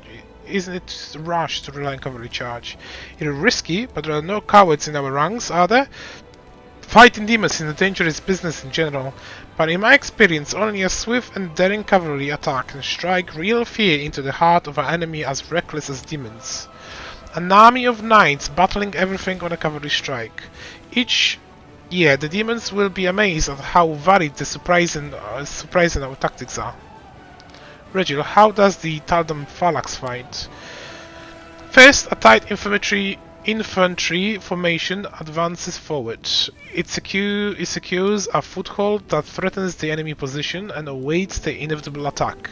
Upon meeting the first onslaught with the shield wall, the footmen dampen the momentum at the breakthrough then at the officer's command launch their counter-offensive. After a short charge that trumpets everything that stands in the way, a gaping breach appears in the enemy ranks, and an offensive turns into a rout. I'm not sure if we can make full use of the practice of Taldan military. Although the Phalanx certainly show outstanding results, Taldan infantry trains in a fundamentally different way than our own. I'm afraid that blindly copying another nation's combat style won't yield us a benefit we seek. Grebo, is it wise to allow officers to make their own decision? This acquaintance of mine, my colleague, he used to serve as a corporal in the Molthuli army. At some point, they went out on a raid against Nirmath guerrilla warriors. They ran into an ambush, got shot to hell, and chased the enemy deep into the woods. It is obvious yet that they were being baited. It was obvious to my acquaintance too, so he tells his commanding officer, "Things are looking ugly. We got to turn back." But the officer dug his heels in. Our orders were clear. Upon contact with the light-armed opponents, we are to give chase and dispatch them. Upon contact with the superior forces, we are to contain it by force in a fight and send for reinforcements. He recited that order to me word to word. He wouldn't forget it till the day he dies. That's what the general in this capital had decided, you see. Since the enemy has split their forces, we need to move in with large unit and crush the weak bands one by one. Looks solid on paper, but when you are out in the woods in the middle of the night, not so much. Anyway, when they did get ambushed by an enemy force and contain it by forcing the fight, only my acquaintance and his squad made it out alive. He put two and two together and figured out no reinforcements were going to make it in time, so he tried to break through. They ran through the woods for 6 days with the enemy hot on their heels, but they survived. My acquaintance learned a lot from that battle, so he deserted immediately afterwards to become an assassin. A much safer craft. The point is, no matter what we came up with, you never know what is going to play out in actual battle, and only those who are on the ground fighting and can truly know the best thing to do. So I would trust your officers. I can't imagine your army is commanded by idiots, and give them free rein. Initiative is a dangerous weapon. There are situations where it can be useful, but in a large-scale battle and display of free thinking, any leeway in interpreting orders may disorganize the army and throw it into the chaos. We should not be destroying the discipline of our troops with our own hands. Ulbrich, what kind of war tricks are you talking about? I can't even tell you how many these are. Traps, ambushes, re-attacks, target fires. Sarcosis may be ruined, but it is still our land and it can help us in the battle. We can use the land to hide us from invaders, use it to lure them into a pit right under the feet. That's how we always fought in Sarcosis, and today's generation of fighters will be taught to fight the same way. When the demons came to the lands of Sarcosis, the locals were no match for them on any front. The only thing we can learn from them is how to not fight. Captain Aeon, can you win battle with staying on the defensive? History knows of virtually no prominent generals who disregarded defensive combat doctrines. There are times when letting the enemy break their teeth upon your army's formation is more advantageous than going on the offensive yourself. Perseverance of times, best of valor. Silas notes, you can't win a war by sitting on your hands, especially against the innumerable force of demons who keep putting out the abyss. We must strive to victory, live for it. That's the only way we'll put an end to them.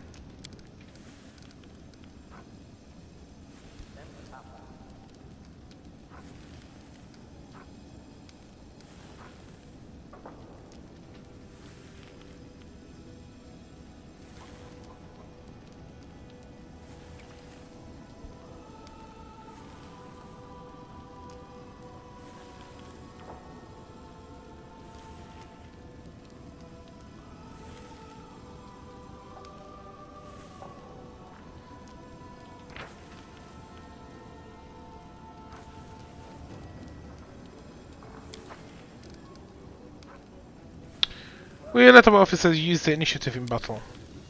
An army where the commanders do not try to force their so-called wisdom on their soldiers and instead let them use their own heads. That's unheard of. Grable looks on contrastly at Captain Oda, grins his teeth. Well, I believe the military council has reached a decision on the necessary reforms. All that's left is to put an army on the test, the siege of Storm Peak. The battle will show us the worth of all the work we've done. Captain Oda's voice quivers nervously on these last words, and for an instant his massive composure cracks. Seeing you take notice, he shouts you a look of warning that say, not now.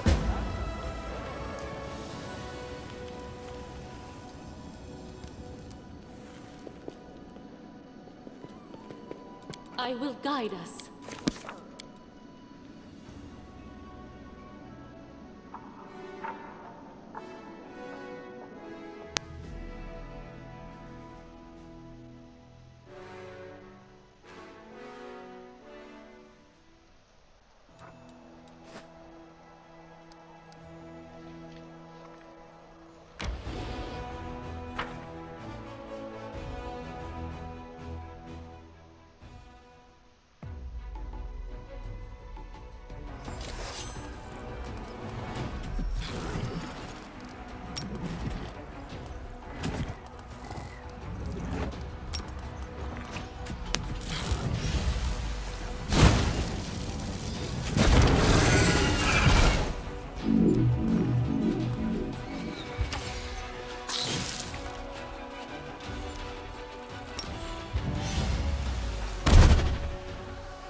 The Crusader army descended upon the cultist squad the moment they were performing the demonic ritual.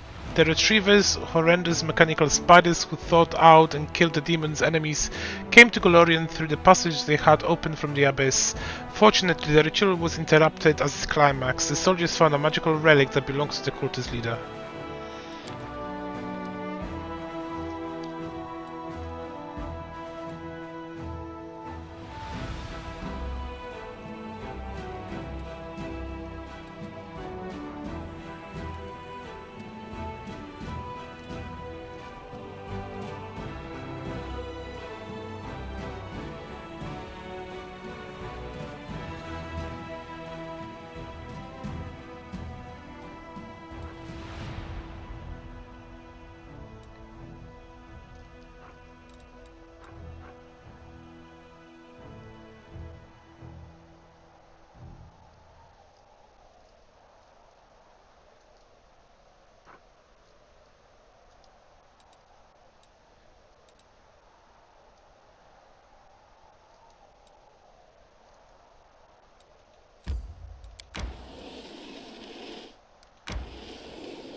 Defeat is not an option.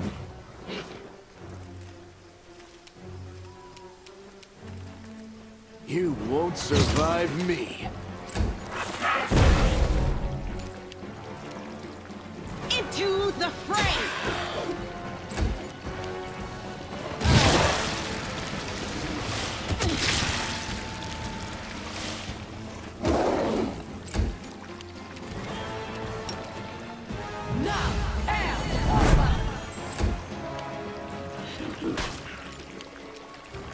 Strike as one. Retreat is not an option.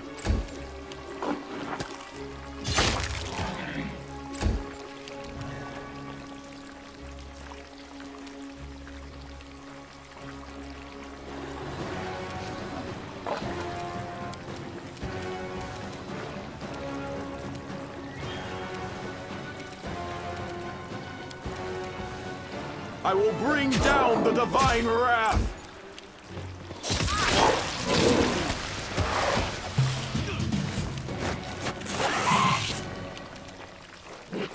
No glory without risk!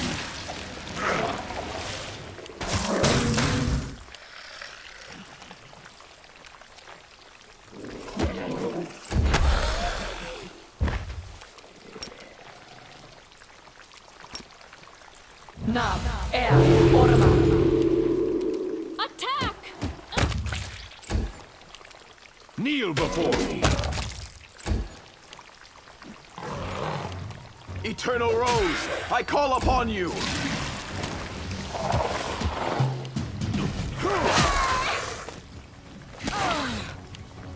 The Inheritor, guide my blade!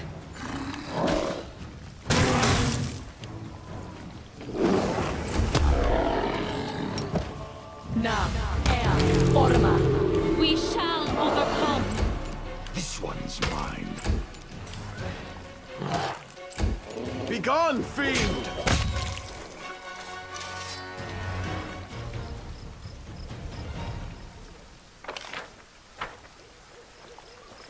Without a doubt.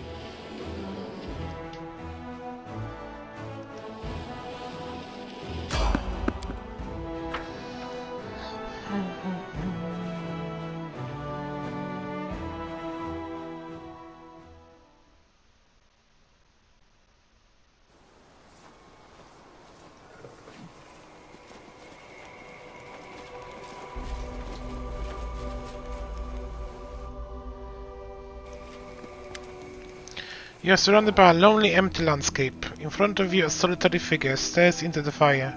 The flames illuminate his ghostly form, but his features are concealed beneath the mask. You hear the muffled wail of the wind in the distance, like a child crying for its mother. Well, would you look at that, an adventurer has arrived. The figure faces is hidden behind the mask, but it sounds friendly, though you detect a note of sadness in his voice. When he speaks again, however, his tone is cold and emotionless, as if reacting a text he memorized long ago. You are searching for an ancient knowledge, but the path to the heart of mystery can only be revealed to the one most worthy. However, all of it takes a few small steps to set on your path to discovery. So put yourself to the test. Answer my question with the knowledge you possess and prove you are worthy of possessing far greater knowledge. Who are you? It doesn't matter. I am not the answer. I'm not the question. I'm simply the one who asked the question. What's the question you wanted to ask and why? This is a test. Anyone who wishes to learn the secrets of creation must first prove their thirst for knowledge. You will be rewarded if you answer correctly, but do not be afraid to give a wrong answer. These questions are simply one of many tests. I will show you the way to the others. That is my duty. It is why I am here. What is the heart of mystery? It is a hidden sanctuary of knowledge where the secrets of creation will be revealed to the one most worthy. The masked figure voice is flat and lifeless. The heart of mystery will only open to the one most worthy. Secret knowledge must be earned. Will you walk this path to the end? Will you become the first among many? Ask me the question, I'll answer.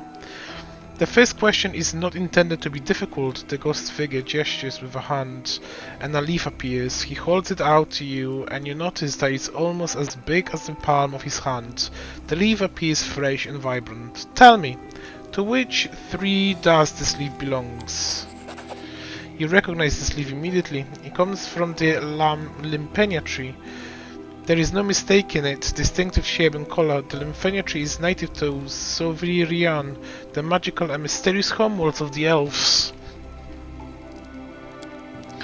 All it takes is a little knowledge to begin your journey. By answering this question correctly, you have taken the next step toward acquiring the great knowledge.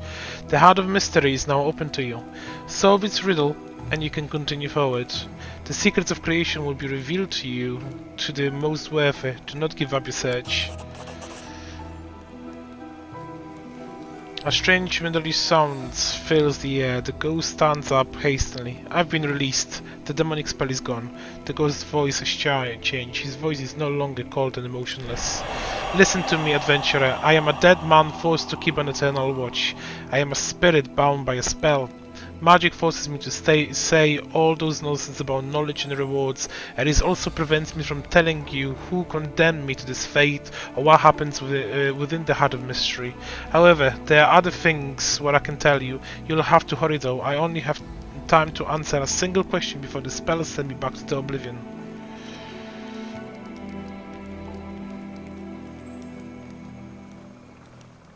Is there anything I can do to help you? I will remain bound to the Heart of Mystery until someone solves his secrets. What that happens, I will be given my freedom, and then I can rest in peace. But so far, no one has been able to accomplish such a feat, and there are many who have tried. So many. The ghost barely managed to finish his sentence. A sudden burst of magical energy surges through his body and disappears with a scream.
Even the withered grass of Wardwood doesn't grow here. The heat blanched the rocks and blade the trees. The only moisture to quench the thirst of this wasteland is the blood of mortals. As indicated by the scattered bones and scraps of rotting flesh, it is more than plain for here.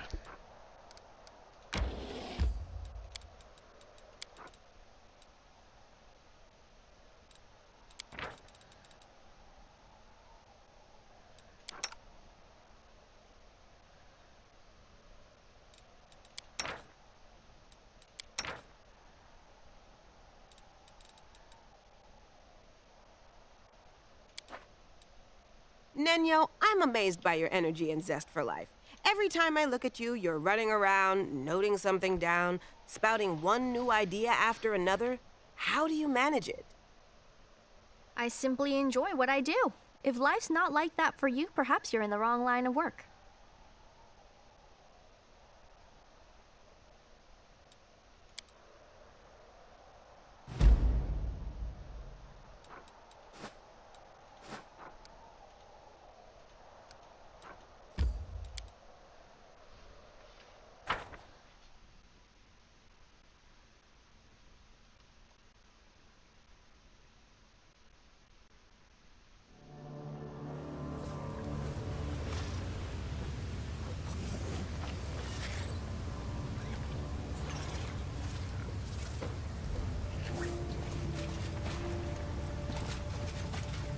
Forwards.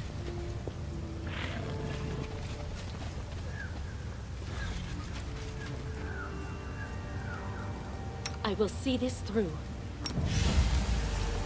A bright future awaits us. Inimosi tradisi. Amranda grator. Search for the beauty, not your eyes. Huh? Oh, yes, what? Esmith, Axe, yes. Esmith, Axe, yes. Esmith, Axe, yes. Esmith, Axe, yes. Ala, swa, down. Ala, swa, down.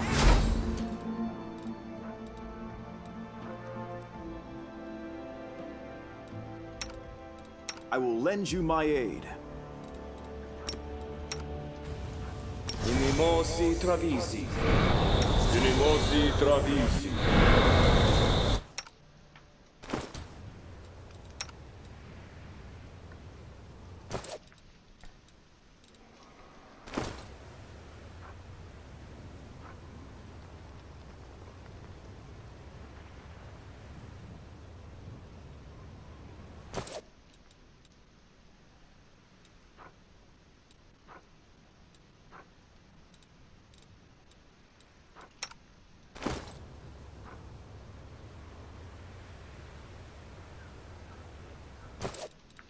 Anything new?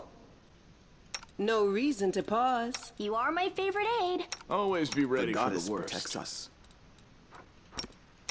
Inimosi travisi. Together, we stand.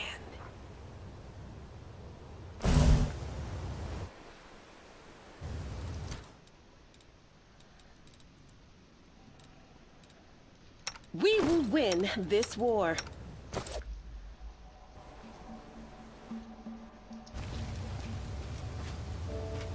They will race against our resolve.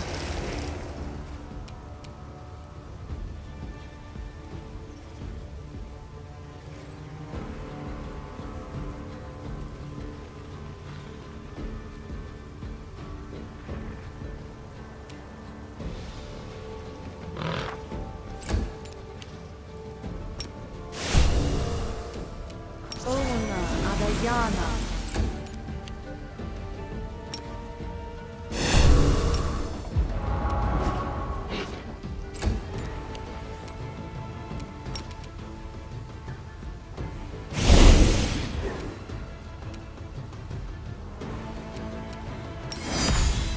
Do not hold back.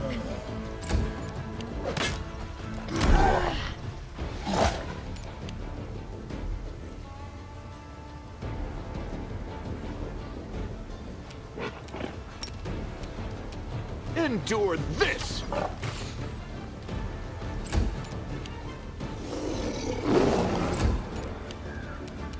Fall!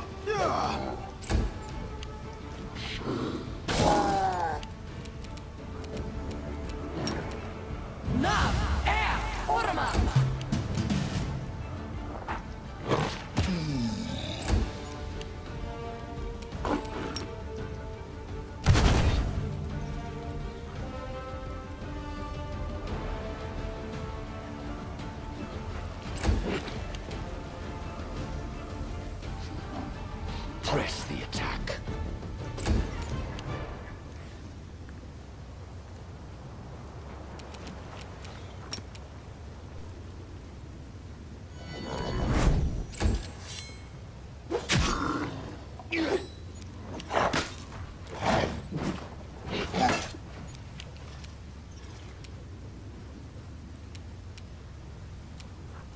Amrondo grati.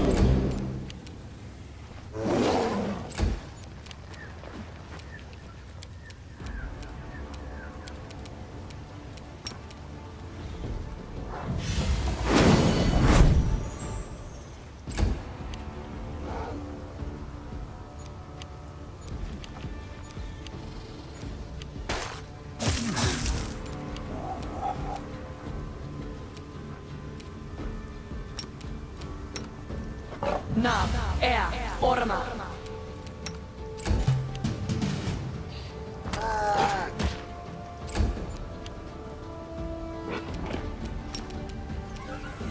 The light, take you!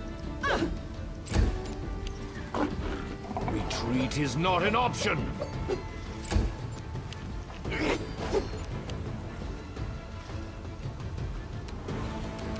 Amaranda Grati.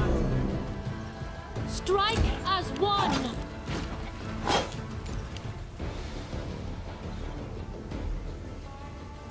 Make every strike count.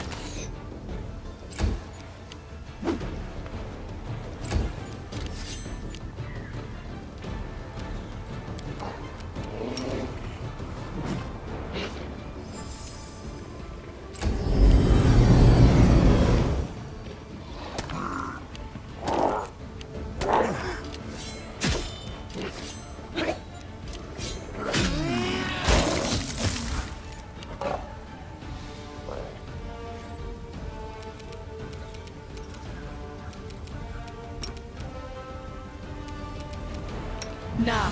This condition is irrational.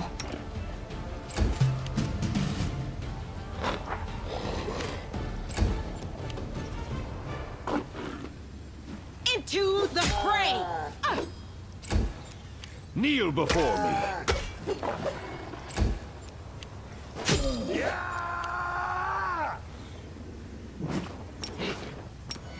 Attack!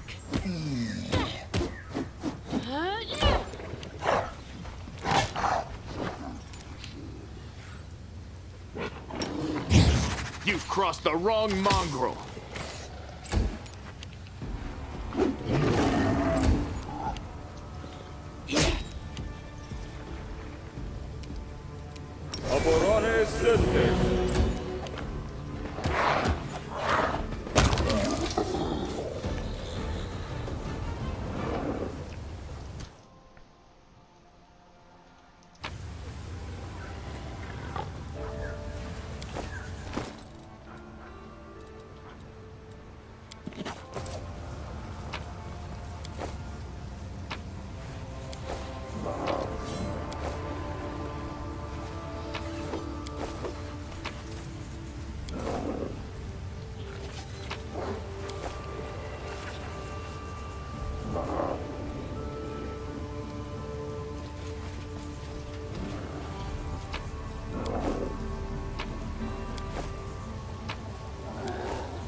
Oh.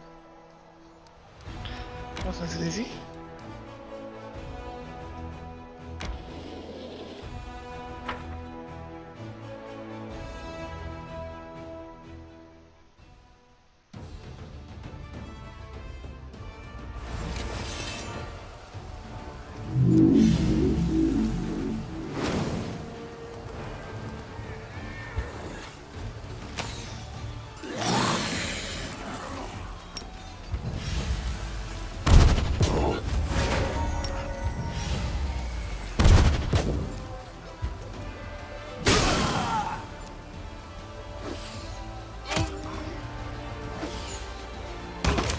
Whoa!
A gang of demons and their henchmen escorted and scorned the mud swamps has been destroyed. For many years they have led small crusader units here and drowned them in the treacherous strained waters.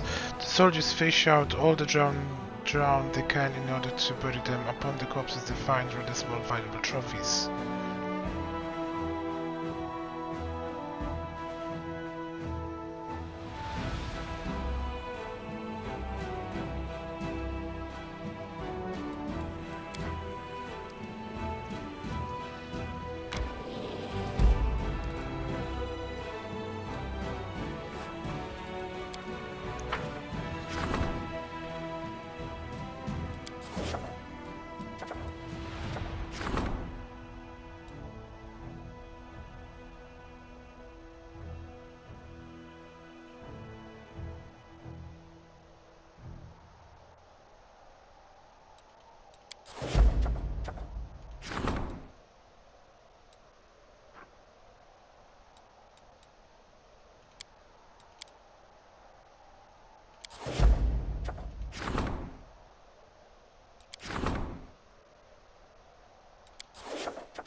The pile of skull in the middle of the scramble is a sign of a coalescent entrance to the secret hideout of Baphomet's worshippers. They have been hiding here for decades, spreading assaults on a crusade, scheming and performing blasphemous ritual, a treachery filled with secrets of the cultists that perhaps their masters can be found here.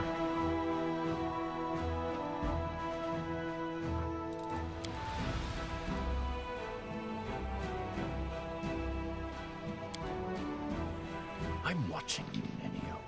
When you make one wrong move, I'll be right there to see it. Just know that I've got my eye on you. Always.